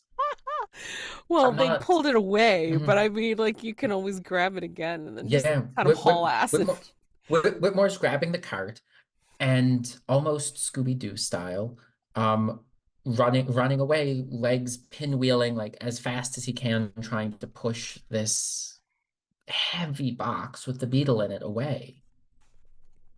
Okay, so in which case I'm gonna ask you to do a night move for this. This is definitely with vitality because you are pushing yourself to get the hell out of Hmm. there with this big box, and a bug. So yeah, night move with vitality. What are you afraid will happen if you fail or lose your nerve? Before I list that, I've got a just a personal quarters item that the young girl calling out about wanting to see a show. I Uh-huh. have a waterlogged fancy hat. And so I feel that Whitmore would attempt to put on a show with this, like try to entertain, keep like Sure. whatever audience is still there entertained, Okay. as if, oh, this is all part of the act and the spider's gonna chase after me. I will Whitmore, totally buy that. You can totally do and advantage, sure. with this sopping wet, waterlogged hat, as if Whitmore got sprayed by an elephant. And the thing that goes wrong is the spider's gonna chase after Whitmore. Oh, The, sure. the, Because the you're spider, you're yeah. right, because you got its quarry, like its initial Oh, quarry. yeah. No, So, Whitmore is being chased down. oh, yes, yes, yes, yes. And then like, little girl claps and then like, there's the show, whatever. Okay, so roll with advantage, please. Vitality as a straight roll. That's going to be an 11. Nice, nice, nice. So tell me how you succeed in getting the hell away. So it's Whitmore sort of looking around, looking low, walking like back and forth, unsure of what to do as this elephant is just starting to rampage, like almost unsure of himself before seeing the cart. And this almost this little voice telling him, just do it. Just grab the cart. And so Whitmore grabs this cart, shaking off whatever uncertainty he's got, and thinks for just a second, how am I going to do this? How am I going to lift this crate? And I think the beetle actually slithers out of the crate onto this cart, like securing itself, like realizes that Whitmore's here with Victor, who's only been helpful. And so this centipede like beetle creatures just curled up on this cart, and Whitmore just takes off, pushing away, attempting to get out of the big top. So through the same sort of lapse in security that allowed Doc and Whitmore into the center stage, the cart gets pushed through the tent flaps out into the open air, where I think the crowds just start parting a little bit, seeing this this man in a suit with a waterlogged hat, like cheering as he starts pushing the main attraction through the crowds, essentially continuing the show. Jeremy, a well-dressed toff enters the pub, clearly cruising for trade. Which eager lads compete, good-naturedly or otherwise, for his attention, and who just scoffs at him? The well-dressed rich man enters the four magpies. And to those of us who've been following along with this show and seen Lord James Campbell Hughes in the REC enough, we actually recognize the man from sort of the background of all the different scenes. He's a member of the REC. Clearly, some of the eager young lads know this. And one of them tries to flaunt him over with silks from India. Another pours him a cup of Chinese tea, attempting to get him over for a bit of a tea ceremony before the main event. An Indian man who knows what the REC has done to his people just shakes his head before going back to his conversation. It is clearly a demonstration of the power that the rich elite have, even among this particular crowd. Victor, you see these things on the wall. And I think, as you kind of pass your glowing hatchet like along the wall to see, what is the relic that you've isolated as the ones that are the talisman to get these transformations to work? What do you snatch from the wall? I think Victor will see because it's like a wall filled with just a bunch of very significant items. Mhm. I think there is just kind of just like this or maybe just like a very simple looking box, and it's just filled with a bunch of what could be presumed as like knickknacks, like weird bones and things like that. But it's just a box of these artifacts. I think there's like small scrolls. There are what looks to be bells. And to a non-discerning eye, they're just old things. To a discerning eye, it would freak out because of the significance of each of the items. Things that were taken from places of great religion, and people don't know where they are anymore, who took them, and they all just happen to be here strewn about in this box. I don't think Victor really takes the box.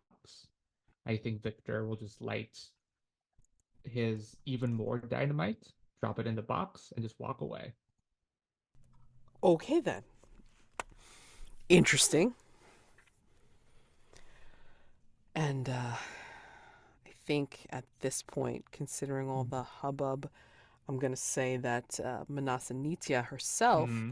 will come into her tent and go, "Oh, did you reconsider my offer to join us? Be one of us? You would shine." Oh, I'm so sorry to bother you on the night of your big show. I really just wanted to drop something off, kind of just like a sign of my appreciation for the time you've showed me tonight, and I was just gonna head out. Are you sure you don't want to stay and celebrate with us? Granted, the spectacle was a little bit more of a chaotic event in itself. I don't know what happened with the elephant, but I mean, still got many patrons here paying good money to see the show. I'm I I dearly apologize, Ringmaster. I couldn't really hear that last bit over the dynamite I was lighting. And he just has like a fuse that's lit. Just gonna leave this here. He'll just leave it on the desk. Um, and we'll just begin to like leave her there. Okay, so did you drop a piece of dynamite already like lit in the box and then now you have another piece of dynamite that you have in your I hand? think I think he had I think he was about to do it, and she began to speak. Uh-huh. But as she was speaking, that's when he lit it and then just dropped it in the box. Oh my God. Okay. So yes, I'm gonna set let's just take it into the whole scene. I think as you are coming back, I think you see Doc looking a little bit more feral than he has ever been. I think you're gonna see him. What are you doing, Doc? After you distract with the big elephant.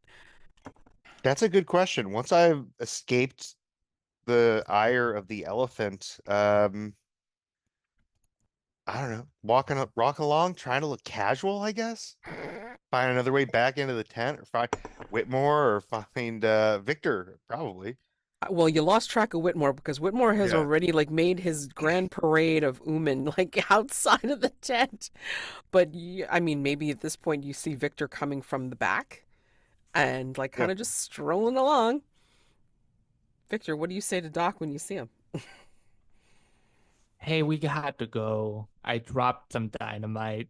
You know how this is gonna end. Do we have a ride, Doc? Yeah, yeah. I think we do. You know where Whitmore is? I get nervous when you've dropped lit dynamite and I don't know where Whitmore is. He kind of just shows up when where he's needed. He's gonna be fine. That's a bit alarming to me. Let's start going and I'll see if Yeah. I can't look for him. Yeah. I mean, maybe even like if your senses are still like, really Yeah, really high, I think maybe you get the scent of Whitmore, but also like the that's scent of Oomen and it's gone out the front and like, outside of the big top. gotcha. So yeah, picking up on that as well, I go, well, I'm pretty certain he's not in the tent anymore. So let's follow his Mhm. lead and get out of here. Very good. The patrons of the Cirque have like again like clapped and cheered like as Whitmore is like rushing past with the cart that has Oomen attached to it, I guess. And I think that's what you guys see. Like you see Whitmore's retreating back like on this cart that he's just racing ahead with. And since Oomen's no longer in the box, I mean like Oomen is actually like clinging as he will to the cart itself. And yeah, I mean like you just see Whitmore like rushing down that pathway. And then you still will have like some of the hawkers like still try to get you to play their games, as well as like some of the ones trying to sell their wares, like a souvenir here, like or a flyer there. So um do I imagine that you are all like out of the big top at this point? It sounds like it. Whitmore definitely is. So I'm gonna ask Paul, do you think that the dynamite has gone off? I think as Doc and Victor leave the large tent, I think they see Whitmore. Um, and as Victor goes, "Oh, Whitmore!" and then that's when the explosion happens. Yes. Yes. Oh, it's like a cut, like, Whitmore turning back to face you and being like, and then boom. Um, yeah, sure. I mean, like, I think, like, behind the big top is just like this weird conflagration that just kind of like balloons up, like a cloud of smoke and a big, huge boom that happens. And strangely enough, it's like, the bloom that happens behind the big top. You'll see, like, if you're watching carefully, it's got like a brightness to it, it's got a glimmer, it's got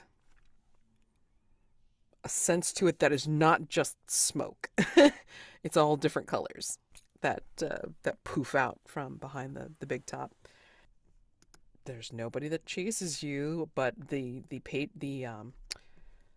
patrons are alternately like shocked and surprised. Um, and then the vendors themselves are also shocked, a little worried looking, and those smiles that were very fixed upon their faces start to slip. What do you guys do? I was told we had a ride. I think at this point it's like, like as Whitmore turns around and like, he's reached the edge of um the circus grounds. I think this is where Gareth rocks up. You guys probably would have caught up to Whitmore by this point. Um and then like, the hansom cab rocks up and then Gareth remains on the box and says, "Oh, did you get your mission completed, sirs?" Go, man, go! Like, And we all what? just, Like, I hop in. Yeah, we've got to get out of here. oh, are you? Wait, what? Uh, oh, Okay. Are we taking the creature? Oh God, so it's Yes, going to go. yes. Don't Okay. don't worry. We've got the cleaning supplies for a carriage at Hargrave House. I'll take care of it. Much appreciated, sir. Fine, fine. And then like once you all pile in, then God, then he's just gonna snap the reins and get going. And then I think maybe like another plume of smoke and a boom happen behind the tent once more as something else has Oh, exploded. Who knows? oh, But Lord James Campbell Hughes would have loved the fireworks they had planned. More so for the fire, less so for the works. yep. And that calls the beetle resolved. Last prompt, because we're going to do like a night wrap up. As last orders are called and people start to file out of the pub, how do we see Polly looking after her customers with words or action where needed? I Bob. think that we see her generally just kind of like making sure everyone gets out all right. Uh, we see her like making sure people don't forget their coats or their wallets, little bits and bobs like that. We see her at least having like a side conversation discreetly with one customer who needs to like start a tab and come back and pay later. And I think that like we just see her doing this bit by bit while also like cleaning up and doing all of the things that, are part of the agreement, but also very much carrying activities when it comes to being in a bar. And what kind of my favorite way to look at those things, especially when it's someone that hasn't allowed themselves to become like really, really jaded, like at least the modern food and beverage industry can lead to. So it has this like really loving attitude of like cleaning up the house after everyone's gone to sleep after a party or like a big shindig vacation kind of weekend. And the last thing we see after she locks the door and like blows out some of the lamps by the front is there's like one younger guy just like passed out on the bar, which is like fully leaning on his hands, falling asleep. And in an impressive show of strength, she just kind of like hoists the guy onto her shoulder, carries him over to one of the booths in the back, lays him down very gently, and I think like takes the tablecloth off of a nearby table and puts it over him like a blanket, and then blows out the last light on her way out the back door, probably to like an apartment upstairs or something. Lovely. All right. So you tell me. Uh, you tell me what is the epilogues for the night in terms of really wrapping this up? Or what do you do? Where do you go before dawn? Uh, Do Victor, since you're the only one that met her, do we take the beetle back to his home? Oh, Or oh do yeah. we or do we keep the beetle at Hargrave House? Oh, we saved the beetle. Is that what? Hi, Victor, I know that tonight's been a dynamite A lot. hatchet-fueled nightmare, but would you mind looking to your left?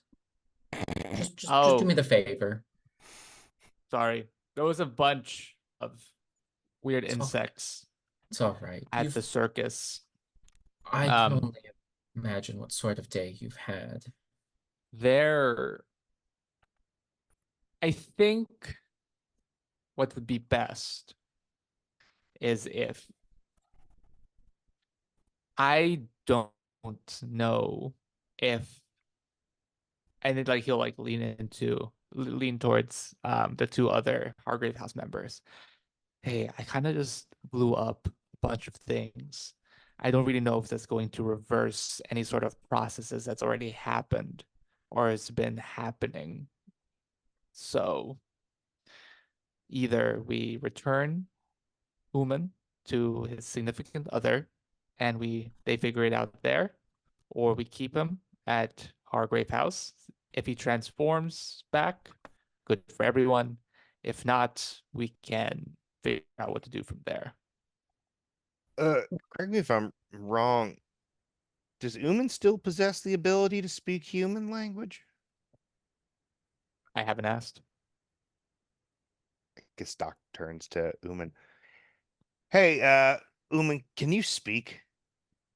I think all that comes out of him is like a little bit of what sounds like chittering, Oh, and then he'll kind of like bump your leg with like one of his spindly ones. oh no, wait then. Has he become bug enough to count as an animal for my move of having an innate understanding of what animals want?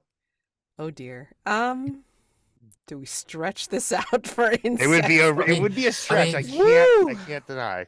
the Yeah. other the other option is we use Gareth to go and pick up his significant other and ask them what they want.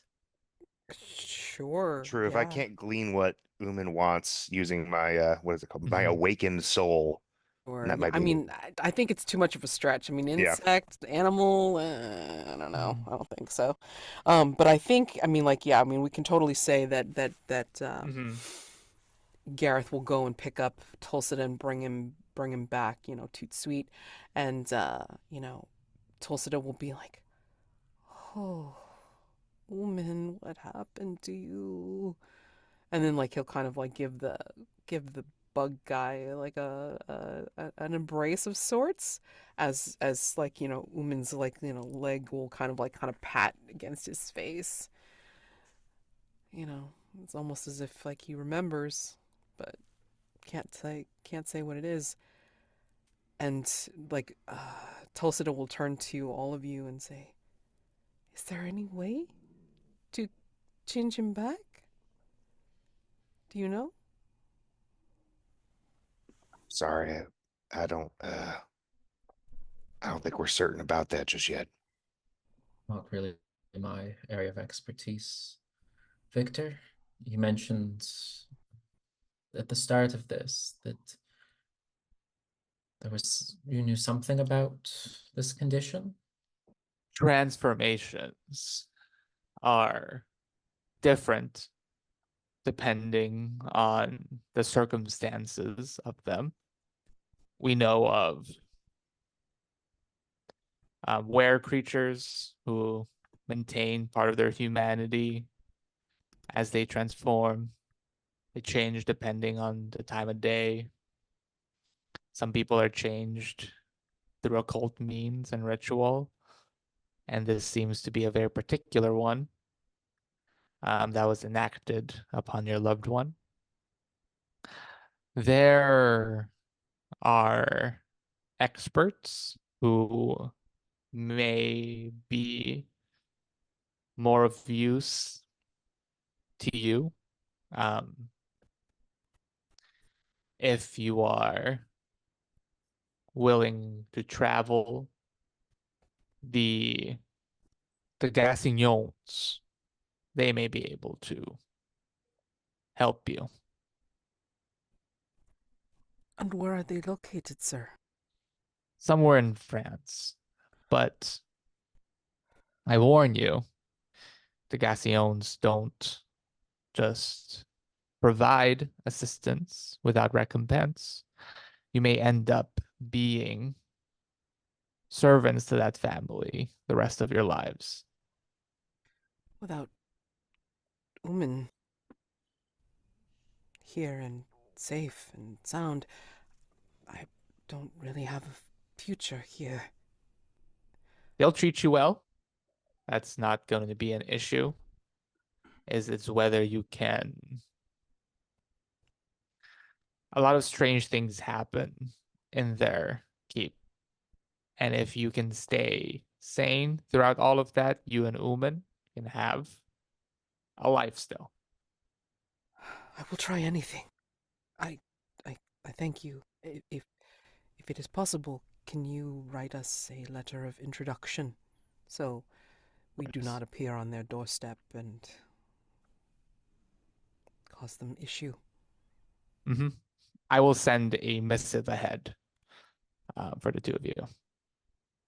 In the meantime, the alderman has kicked me out of the apartment now that obviously Uman is now no longer able to be employed by him. So, do you know of a place we can stay? We've got a few spare rooms at Hargrave House, and Whitmore will do some quick mental math and should have the funds to at least pay for the train ride to the channel. Appreciated. And Whitmore will try and catch the eye of Doc at the mention of the funds. Doc, did Lord James Campbell Hughes mention how long he was going to be gone? Because, and I don't mean to alarm you, but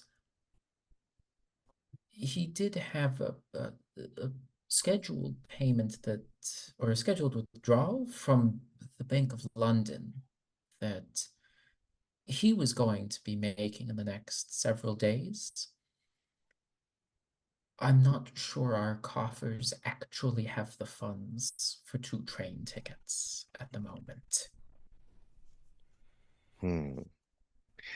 An important thing to note is that I don't think Whitmore would know that Doc would have any kind of bearing on this. Like it's kind of like a secret part of Doc's It would be more past. asking if you know when Lord James Campbell Hughes Yeah, has come back, right. Okay. not so much that you have money. Right, that makes sense. Sorry, I'll get back into it then. He was kind of abrupt, Whitmore. No, he didn't really give me any kind of indication. I mean, are things that dire? We can't afford 2 train tickets. Can we afford to keep Hargrave House going?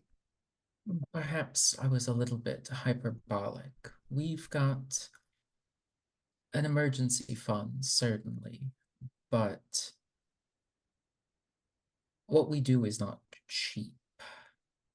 The house may be in maybe in the hunter's name, but the food, the stabling, oh, the heating in the winter is.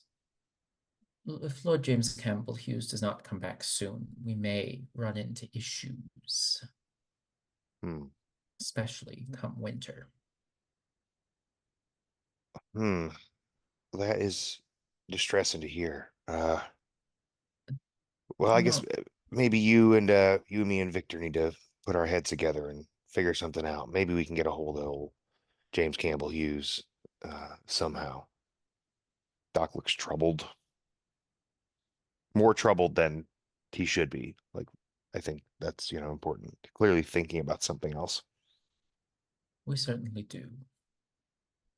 Well, And at the very least, if we can stay here for just a little while, we will not be we will not be intrusive in any way. of course not. Hargrave House always has room for those that we've aided that need a little bit more help back onto their feet. You are welcome, guests of Lord James Campbell Hughes, one of Her Majesty's finest. Thank you. Thank you. It has been a long night, evidently, for all of you. I'm happy to retire to wherever you tell me, and I will take Uman here with me, and we will get some rest. So, Gareth, one last stop this evening. Yes, sir. Back to Hargrave House, and then you're welcome to join us for a drink and a late, very late supper. Or you're welcome to be on your way. Well, I wouldn't mind me early morning, late night brandy, whichever. It's that time anywhere and everywhere. So I will take you up on your offer, sir. So gladly. And yeah, he'll drive everybody back to Hargrave House. And yeah, you have a drink. I'm going to say that when you get back to Hargrave House, though, that, when you think of whatever room that you want to put Tulsida and Uman in, Whitmore. I think after you're done putting them there, getting them settled in, what have you, and you go to your room, I think when you open up the door, you start seeing like the shadows shift. And then you realize that the shadows are actually tiny little spiders that have crawled out of your room and are just crawling on the walls and then dissipating into the hallway beyond. That is your last mastermind clue. Whitmore's going to sleep in Lord James Campbell Hughes's room this evening. There are too many spiders here. Yeah. He will deal with them in the morning. Yes. Yes, he will. Great. And we have reached Sedon. Yes. Collect rewards if a threat was resolved. Yes, so Beetle was resolved, albeit with dynamite. Wow. We You don't we usually also see that. we also did not collect reward. We also resolved Wraith during this double night phase. Yes, you did. So let me get that up too. Give me a second. Thank you for reminding me. Go through and just go through the dawn questions, of course, like, as usual. I don't anticipate, like, if you did it, great, and if you didn't, like, no big deal, because again, I know that you're all pretty close to maxing out on all of your stuff. So I will post them all into the Discord chat so everybody can take a look and see what they want. So for the West End Wraith, perfectly balanced throwing knife, add it to your personal quarters. A folded napkin with lipstick kiss on it, add it to your personal quarters. The Wraith becomes a certain recurring side character, can only be chosen if the Wraith is human and alive at the end. I'm going to say no. I don't remember who this person was. So I think you already posted the rewards and we picked some. okay. Yeah, I think at least Paul and I did. Paul, you called out the knife, right? I Yeah. called out the Okay. Great. conversation with Art, who I also didn't really know. Oh, there we go. Yeah. Mm-hmm. Okay. But anyway, so like I'll just reread them again. So the knife, the napkin, and then gossipy chat with Art. I don't remember even who Art was. I think he was the costermonger. Frame a scene where you tell an anecdote related to any mask you have already marked, and unmark a mask of the past you have already answered. So that's a nice little reward there. Mrs. McCluskey becomes a recurring side character. Gain 1 extra clue on the information move when you ask for information on Soho or London's gangland. I think the Who knew? hopeless romantic in Whitmore would take the folded napkin with a lipstick kiss. Okay, cool. And Bob, remind me to tell you what Doc gets for that whole The metamorphosis move. Yelp. Okay, so one of the rewards for the Beetle is a mask of the past. Narrate a flashback to a moment where you felt cocooned in pure love. What changed in you then? A new feature of Hargrave House. The specimen collection. You're going to paint the scene. Hargrave House is a collection of unusual specimens, a display of preserved insects, vertebrates, and beings of more uncommon varieties. Each hunter describes one that draws their eye and add it to their personal quarters. An open invitation to an oral sensory meal of live cicadas and other sound-emitting insects with Norma Eastwood. When you take up the invitation and spend a night phase with her at her table, all guests remove one condition, only one use.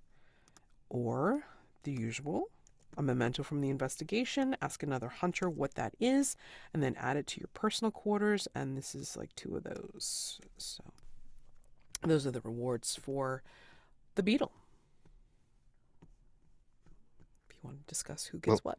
I really like the specimen collection, and it seems like we all get something from that. So if no one else will pick it, or if they want to pick something else, I will happily use my choice to make sure we have that.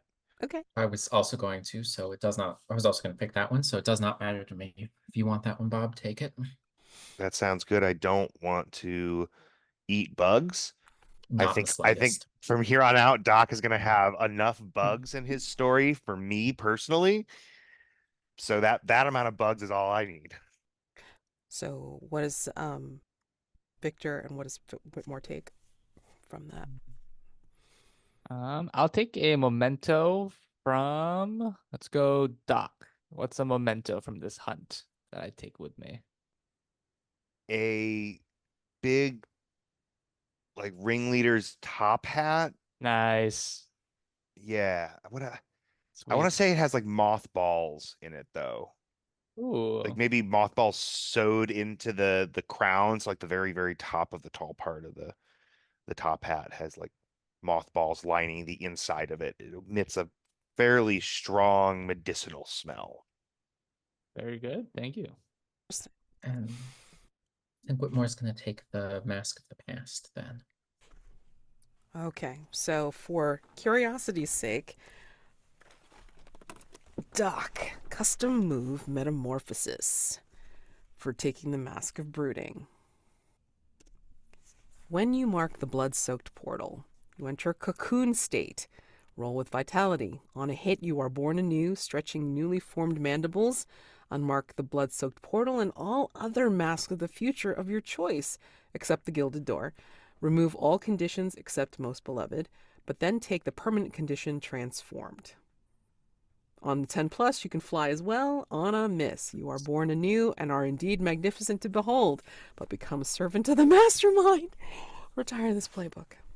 So yeah, Wow. Well, that's interesting. and it doesn't necessarily involve you being physically destroyed, so it kind of works out. That is, yeah. Well, if we get to that spot, then I've got something else to try. In the meantime, this permanent condition brooding, Yeah. it feels like it's important to understand kind of what that means. That doesn't mean like I'm sultry and a little bit maybe upset. That means that I'm brooding, as in like I brood, right? Hold Of on. like eggs or something like Well, that. hold on. Brood care. A form of uniparental care where parents carry eggs or juveniles after oviposition. So I guess I'm gonna have to look that up because God knows Yeah. I have no idea, like, exactly how it applies to insects. But it Mhm. sounds like it's very, very, you know, Yes. Yes, it does. yes. I mean, again, Um, that's what I'm picking up on. I have to describe a scene of weird, exhilarating intimacy with a bug, and then I forever have the condition brooding until I maybe in the future explode into a newly born insect thing. Yep. So Yep. I've got that lined up, by the way. I've got that. I can do that if you want me to do that. Sure. And But let's what yeah, else? let's just, like, just make sure Mhm. that we've got everything covered for dawn phase. Let's see. Collect rewards if a threat was resolved. Yes, it was. Oh, and then okay, for Victor, let's see. You get an X for the fight with the tendril thing, for sure. It's not very peaceful to put dynamite down, down a tent. So another X for you for the resolution for this. And for the resolution of West End Wraith, did I have you mark something for that or no? Not yet, no. Then that would be an O, I think. I don't. I mean, it was violent on the Wraith side, but I mean, I think the way it was handled was Hmm. relatively peaceful. So yeah, an O for that. Got it. And just out of curiosity, how close are you on that? Not the closest. I'm at 16, so it's close, but not like it's not about to happen. Okay, all right. Yeah. Although that would be freaking hysterical. Okay, so that's that for those moves. Dawn questions again, like, I'm not even gonna worry about it since you guys are so close or you've already hit your max. But I mean, if you think you've hit the fictional positioning for your Dawn questions, fantastic. And then you can change them again for some more fictional fun. Does anybody have any playbook or custom moves that need to be resolved during Dawn phase? I yes. Oh, You can go first, Whitmore. Yours are a bit more than mine. Mm-hmm. Memory is the servant. Mm-hmm. tell the keeper claiming a memento, which can be any object from the recently concluded night phase, Right. that I reasonably would have been able to acquire. We did a lot in night phase, and I'm not sure Whitmore would reasonably be able to acquire this because it was in a Victor scene and then immediately got blown up with dynamite. But there was that cloak of summer jubilance. Is that something Whitmore could have snagged? Or would it something that Victor would have That, pocketed for some fun yeah, reason? I don't know. maybe even Victor pocketing it, knowing that there is that cloak in the ballroom of winter melancholy. Either that or in the explosion, it kind of got just blown away onto the carriage, and you find. I like Oh that. my God, that's hilarious. I love it. I Oh, love that. that's yeah. It clung. It found its way it found its way to help Melody. Yeah, I'm gonna grab that. Okay. Victor, did you want that cloak, or Whitmore hold on to it to help Melody? You can hold on to it. That's fine. Sounds good. Go ahead and add a cloak of summer jubilance. What whatever phrasing you used. Yeah. To mine, you can have it if you want it. I don't. Or is it to me? I don't know. I forgot how the move works. So it would go to your personal quarters. Ah, gotcha. So you But can use it as a personal quarters item. Sweet. Whitmore has a lot. Victor has fewer. Gotcha. But at any point, again, you guys can trade off. It doesn't really matter. I mean, like, so long as somebody marks it when they use it for the roll. Yeah. Yep. But fictionally, you can always use it and have it unless you do something weird and have a miss on a roll, in which case that sucker's going to break or be lost. You know, that's usually the way it goes. Member's servant. Okay. Quickening. Any advantage from the previous dusk ends if the roll was a 12 plus, which I think it was. It was like pretty hefty. You get the additional clue. So I noticed you marked the TBD for Order of Azure Eyes. What do you think you stumbled onto that no other hunter would have been able to find? Doc for the order. Yeah, I believe I updated that. Let me see. Oh, did you? Okay, I'm sorry, I didn't check. I scrolled under. Yeah, stickers like a postage stamp with a red eye stuck up in sneaky places. They smell of burning rubber. I think that's how Doc would have noticed them. It's like little postage stamp. I researched when the sticker was invented, and it seemed that in their earliest stages, in like the early 1800s, 1830s, they were like most immediately purposed for postage stamps. But they were paper the whole time. I was kind of wondering if they would be like cloth strips, but apparently adhesive paper is the origin of the sticker. So early stamps with this like red eye imprinted on them that are like stuck up. I'm imagining like in the corners. I think like Doc is noticing it like on the way out of the theater after dealing with the Wraith that like up near like the coat check up in the corner, someone has stuck one up there and he catches this whip of burning rubber and then is kind of noticing them all over the place, like in places that would be good to be, say, spying. Nice. Okay. Mhm. Pardon? And I've already given you your mastermind clues, so let's see. I got to figure out if I had an echo in the night. I don't think I did. Unless the older and younger man communicating not with words but with what's in their heart can be related to me staring down an elephant and getting it to freak out without having to say or do much, just giving it a really nasty stink eye. Sure. Oh my Okay. gosh. Oh wow. Okay. So I think that's pretty much it for Dawn. If anybody has any outstanding masks, which I know Victor does, as well as Doc, if you want to go ahead and narrate that now. Yeah. So, for Victor, it is a mask of the past. Narrate a series of three quick flashbacks where the beast shows up on hunts throughout your life and puts you in danger. So we see three quick cuts. We see Victor.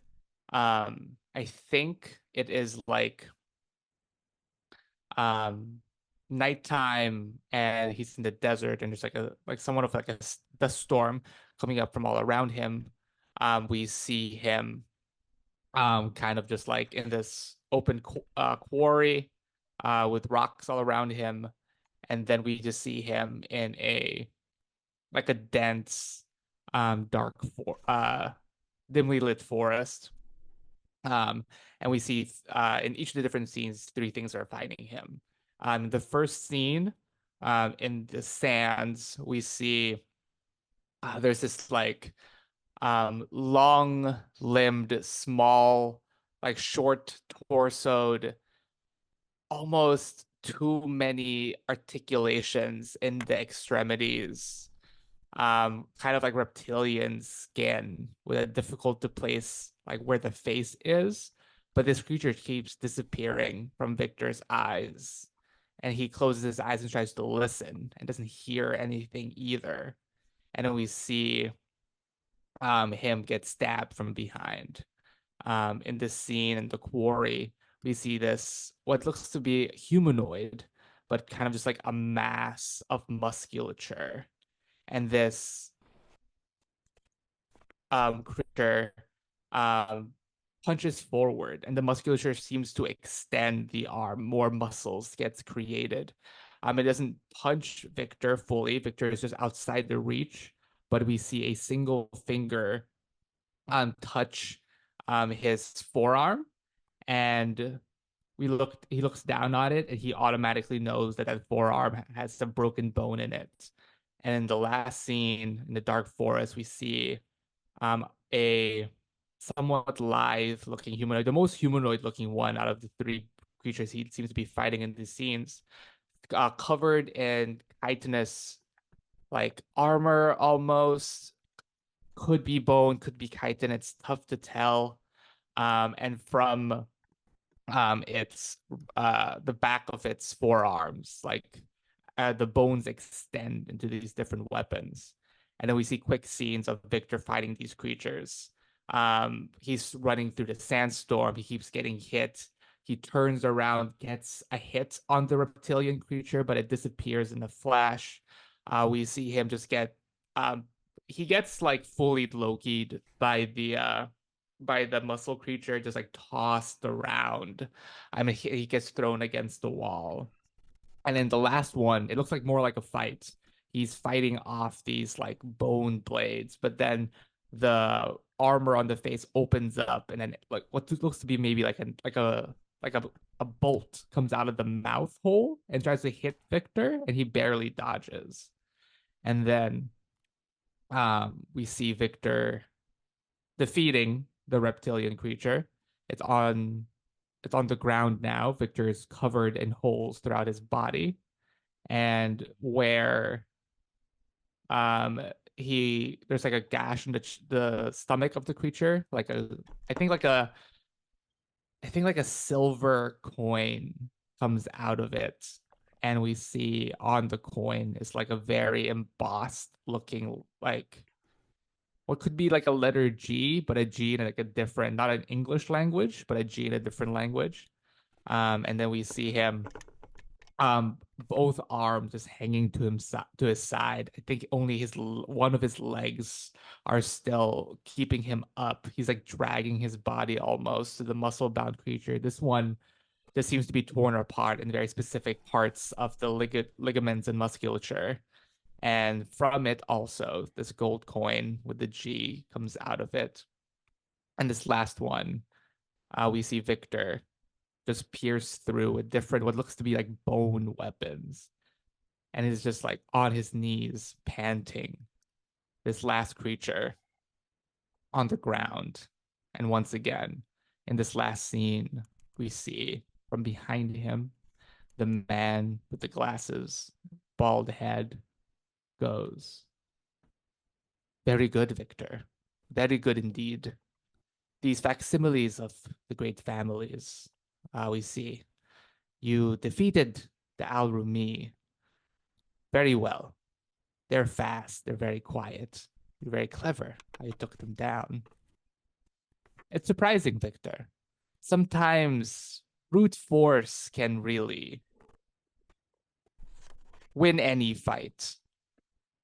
The Rivias know this very well, but You were able to defeat that muscle-bound creature, not unscathed, but alive. And Victor, this last one,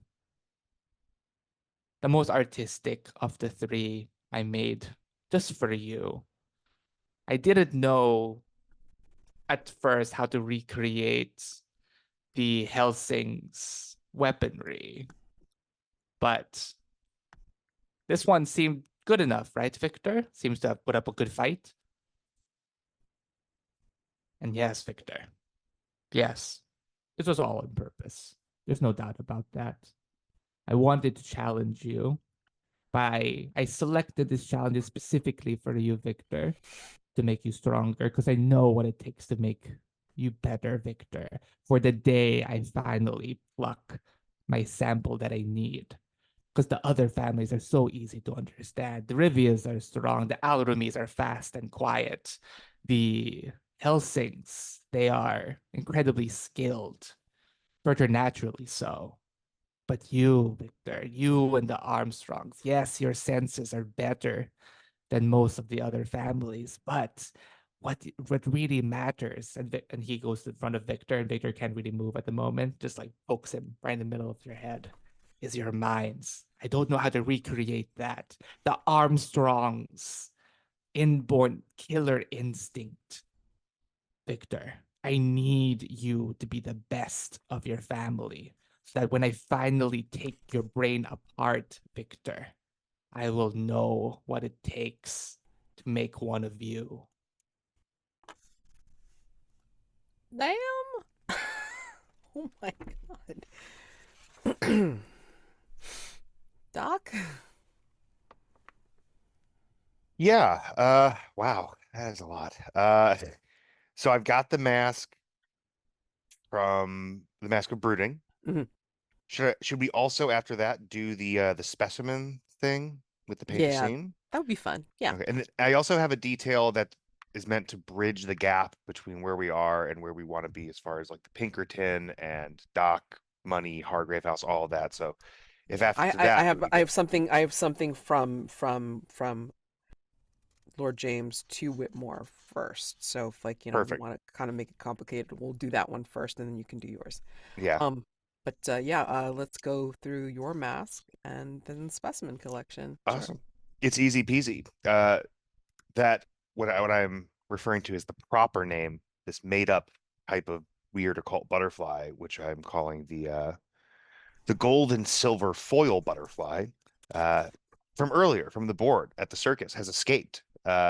We see like it kind of like with torn wings, struggling its way through the grass surrounding the circus. Behind it, just a smoldering mess and a ton of chaos. And we're getting this really close-up shot of this weird, kind of beautiful metallic bug. And it manages to catch a kind of awkward flight after it kind of collects itself and makes its way through the grass a while. And it like flies that way through London. We get to see just like this long series of shots of this little butterfly struggling to fly and like sometimes falling down, but then like a stray burst of air from a passing cart will kick it back up a little bit further every time it seems like it's about to just fall or get squished or anything or noticed even besides maybe one child sees it passing by and like makes to grab for it before it flies away until it comes to land on a windowsill.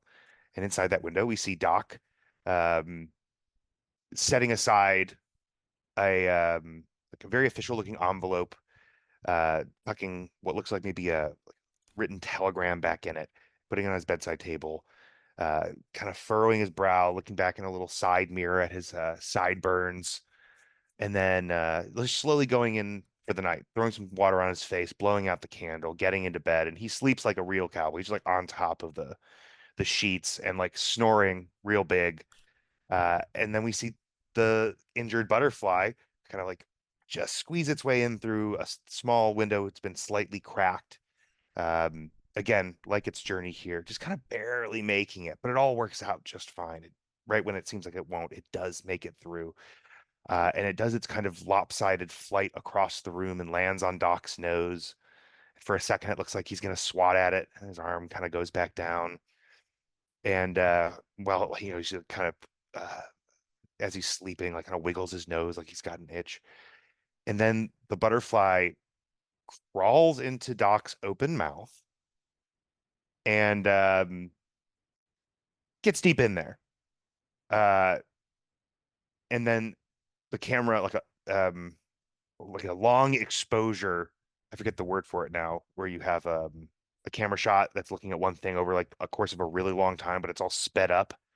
Uh, Time lapse. Time lapse, yes, a time lapse of the light changing as dawn begins to rise. Light kind of comes in through the window and begins to light the room differently, and we can tell that it's about to be daytime. The butterfly crawls back out of Doc's mouth, and it looks somehow miraculously healed. Its wings are no longer torn. It looks fit and healthy, and with a few flaps of its wings and a little bit of that kind of opalescent dust scales that it was giving off, that kind of scatters across Doc's face, it flies briskly out the window. Doc sneezes himself awake, and I think he just kind of does like, that was a hell of a dream, and then begins to go about his day. Very, Amazing. very Pixar in my head, like very Pixar start of a Pixar film thing. Absolutely. So, yeah, for the paint the scene for the specimen collection, which you're welcome to put in rooms at Hargrave House. Hargrave House has a collection of unusual specimens, a display of preserved insects, vertebrates, and beings of more uncommon varieties. Each hunter describes one that draws their eye and add it to their personal quarters. I'm sorry, like so it wasn't rooms, it was like something that you see that you grab. So yeah, what do you see that you add Uh, to your personal quarters? should we not add it to rooms? Did we double back on that? Yeah, since it's something that is like not just on display, but this is something that you see in the specimen collection that you're taking and putting into your personal quarters. Hmm. Yeah, then probably just like you can forego that. Okay. Just Uh, name, yeah. I've got a megalodon tooth, a really big shark tooth that appears to be made out of obsidian. Whitmore would sort of gravitate towards a pair of moths trapped in amber, twined together for all eternity. I think there is just a jar full of different kinds of eyes that Victor will take. Interesting. Okay. So add these things to your personal quarters, and I'm gonna cut to looks like a scene like everybody's getting ready to get some rest, or they've gotten some rest, they're waking up for the day, what have you.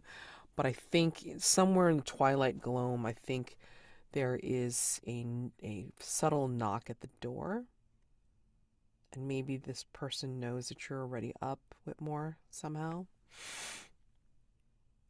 Because when you open the door, it's going to be an official looking personage, but nondescript, and will automatically hand you we'll hand you a letter, fold it up, and then we'll kind of like draw his hat down over his eyes, and then he will go.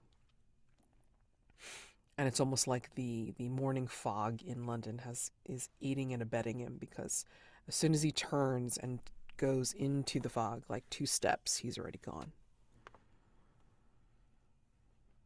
Is there an insignia or a pressed wax seal that would identify this letter in any way? Would Lord James Campbell Hughes carry something like that on his person? I would imagine it's probably branded REC. Okay. So I think that is the case. Um, their official wax seal, I mean, resembles the ornate initials that are inscribed on their carriage, on their hansom cab. And I think when you open it, Whitmore, it is a missive from Lord James Campbell Hughes. And it's something saying, "To my loyal Whitmore, He'd smile. Seems, I'm sorry. Whitmore would smile at the reading literally the first sentence, seeing his Right. name. Yep. But continue. It seems that the business that the that Her Majesty has detained me for service is taking much longer than expected. This battle with the forces of evil, of course, is never ending, and I must continue the fight on Her Majesty's behalf. So, not that I am trying to leave you in a lurch, but I do not know when I am going to be returning to Hargrave House. So, given this, I ask that you place yourself in the service of Mr. McBain. Doc, as we know, he is a good man, but needs all the help that he can get. Victor seems more self-sufficient and may not have need of your services. And also, he is more of an individual character and may not concern himself with your welfare when there's the thick of things. And so, again, please place yourself in the service of Mr. McBain, and I will try to send a stipend as soon as I can, but my business takes me post haste to a faraway locale that I may not be able to correspond again. Take heart, Whitmore. Face your battles. Fight the good fight. And above all, and then like he scribbled something, and you recognize it as something he would normally say, but you can't read it for whatever reason. And then like his big flourishing, like signature on the missive. I think Whitmore would tear up a little bit reading it. Probably very cognizant not to get tears on the letter itself, as that would damage the handwriting of Lord James Campbell Hughes. And I think Whitmore would take the letter, fold it back up, leave the wax seal on it, and take it up to his room, cognizant of the fact that there were spiders here last night, and head underneath his bed to a small, no, not a small, what am I saying? To a medium teak lockbox placed under the bed. Whitmore would would take out a small key and unlock the box and place the letter at the bottom of the box, going through all of the possessions in this lockbox before it. I so wanted to do this when Daniel was here, but I guess we can't. And as the contents go, we see for the first and probably only time we'll ever see a small family portrait of Whitmore and Abigail, probably right around their wedding. Whitmore would turn it over and place it down as he shuffles through, and on the back, we simply see Whitmore's own handwriting. George and Abigail Whitmore, as the rest of the letters continue to go. And Lord James Campbell Hughes' letter gets placed at the bottom of this lockbox.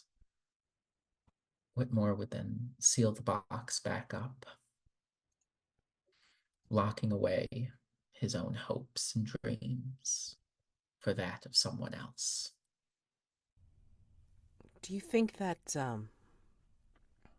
Lord James would deign to write you a letter, Doc, letting you know what he did?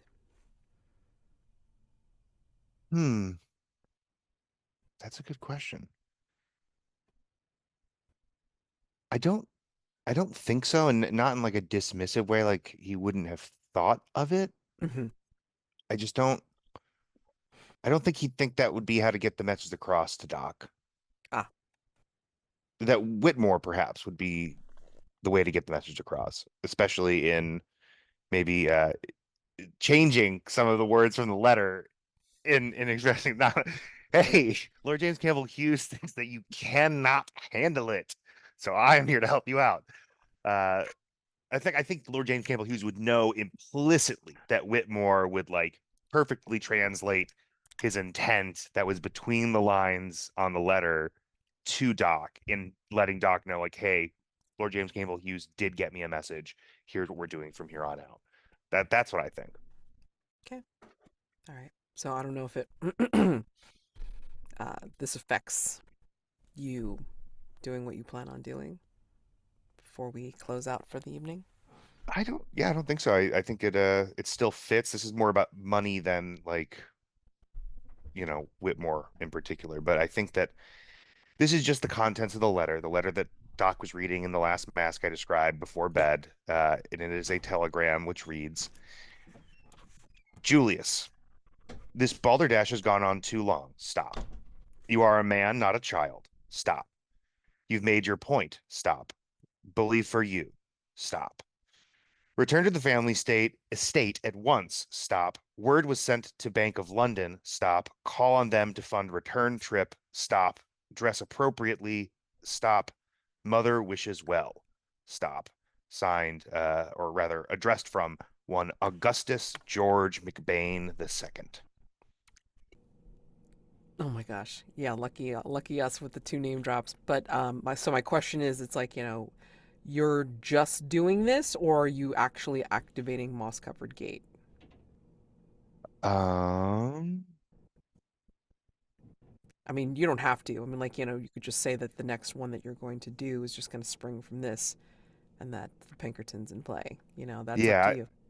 I think that option sounds like it makes sense to me. Just that way, so I have that benefit in my back pocket, right? That I Yes. would normally get Yes. by marking the gate.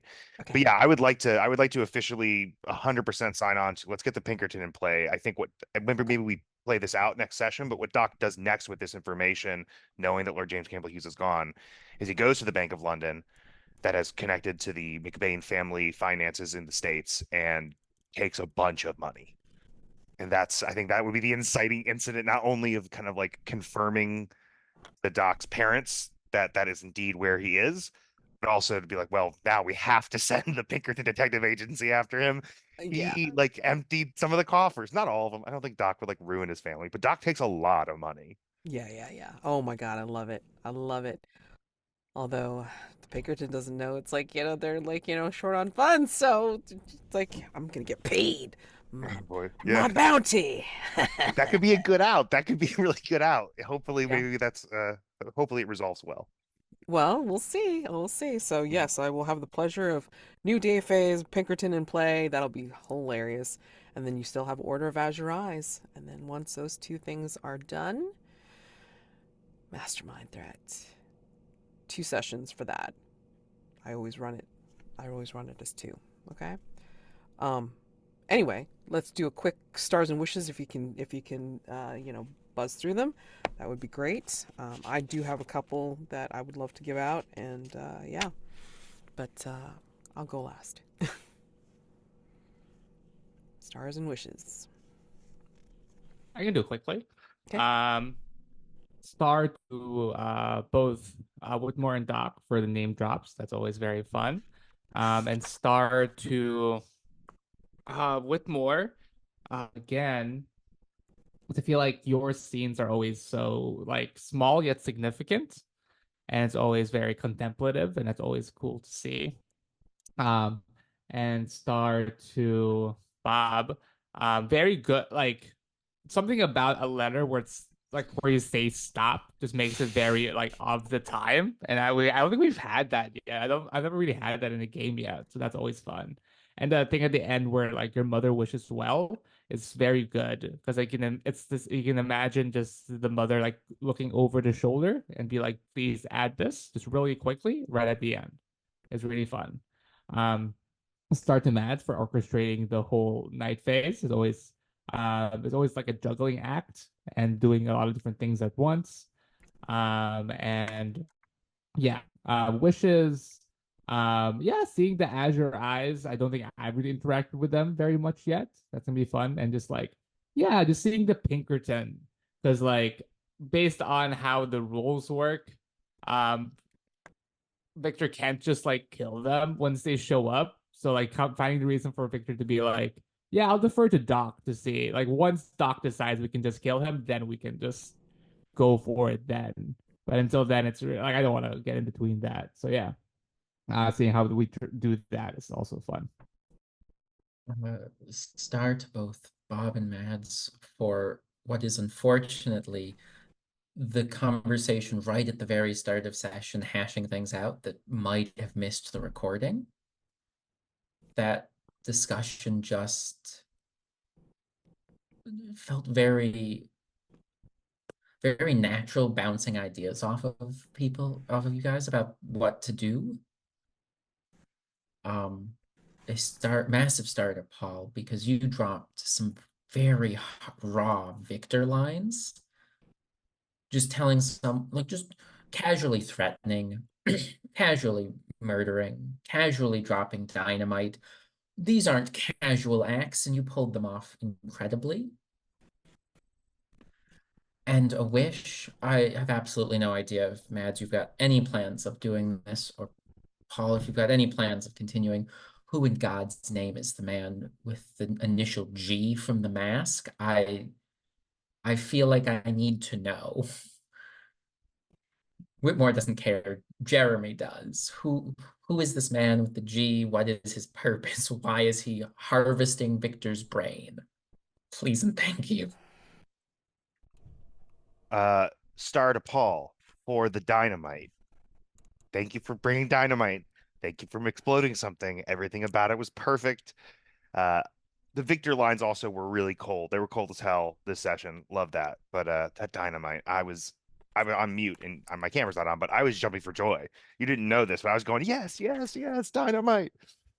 Uh, Jeremy, it's hard for me to put a pin in exactly why this is my star, but any plan that starts with Whitmore like saying something that kind of makes sense, like, hey Doc, distract that person, and then like I'm gonna, you know, take care of something, and then Doc causing an elephant to stampede, and then like Whitmore is just like wheeling a giant bug in a box out of the circus while everything goes crazy, and then there's an explosion. It's like Whitmore ends up being not just the straight man in like a comedy session sometimes, but the straight man of the universe. Well, like everything is going just bonkers. It's like, okay, well, I guess I have this. I should get it back to the house. So it's star for that. That was just perfect. And then Mads, star for working with me and whipping up I think what's going to be a really cool thing. And, I'm star for both of us for being able to get to do the Pinkerton. I'm very excited about that. So I'm really glad we could work that out. And yeah, also star for just juggling the insanity of Night Phase. The past two have been really wild. My wish is, of course, involving the Pinkerton, and it's just I not so much a wish, it's just like I'm excited to see how Doc reacts about the Pinkerton. I kind of have an instinct that I want Doc to be scared in some capacity, not knowing the details yet. There could be a lot of different ways to be scared. There could be scared like maybe this person is actually dangerous for some reason that we don't know. That like in our heads, regular detective that gets off a boat isn't scary compared to Ghost or Secret Society, right? Or it could just be a representation of his past that scares him. But I'm very excited to see more. Maybe a concrete wish would be I want to get into a fist fight with the Pinkerton. Could easily be arranged, for sure. Absolutely. Um, let's see, what do I have? I did write down a couple of things. So, well, star, Victor's masks. Holy crap. Crap. That's why I kept on saying, damn. Because, yeah, they were very worthy of that. Um, Whitmore. Thump of heartbeats do plenty of talking. Beautiful. And then Doc, Bob, this was hilariously funny to me, and it was just so quick that you could have like jumped and missed it, like if you weren't paying attention, which I actually was, and running it down. Bobcat sideburns twitching. That's such a great detail. Thank you so much. Um, and then just like, just some of the actions and reactions this session was just like dropping dynamite. Okay, haven't seen that before. I mean, like, except in El Paso, but sure, why not in London? Absolutely. In the gardens. Yeah, sure. Awesome. So, yeah, a lot done tonight, even though it was like kind of like a protracted night phase, but it was the second of two night phases. So I'm kind of happy that we managed to finagle that, even though we lost Daniel to real life. Yeah. But no, I mean, like, I anticipate you guys really wrapping up your mysteries, your threats, pretty soon, and then I'm gonna probably need a break of at least a week to after you resolve those things, and then a week break at least to formulate the mastermind threat, which is in 2 sessions. Okay, so yeah, amazing. I look forward to wrapping up all these threats with you guys and seeing how you deal with Titania and what she has in store for Hargrave House. So, amazing. Thank you. You guys have a wonderful week, wonderful couple of weeks. Happy gaming, and I will see you next time. Alrighty? So, see you guys. Bye.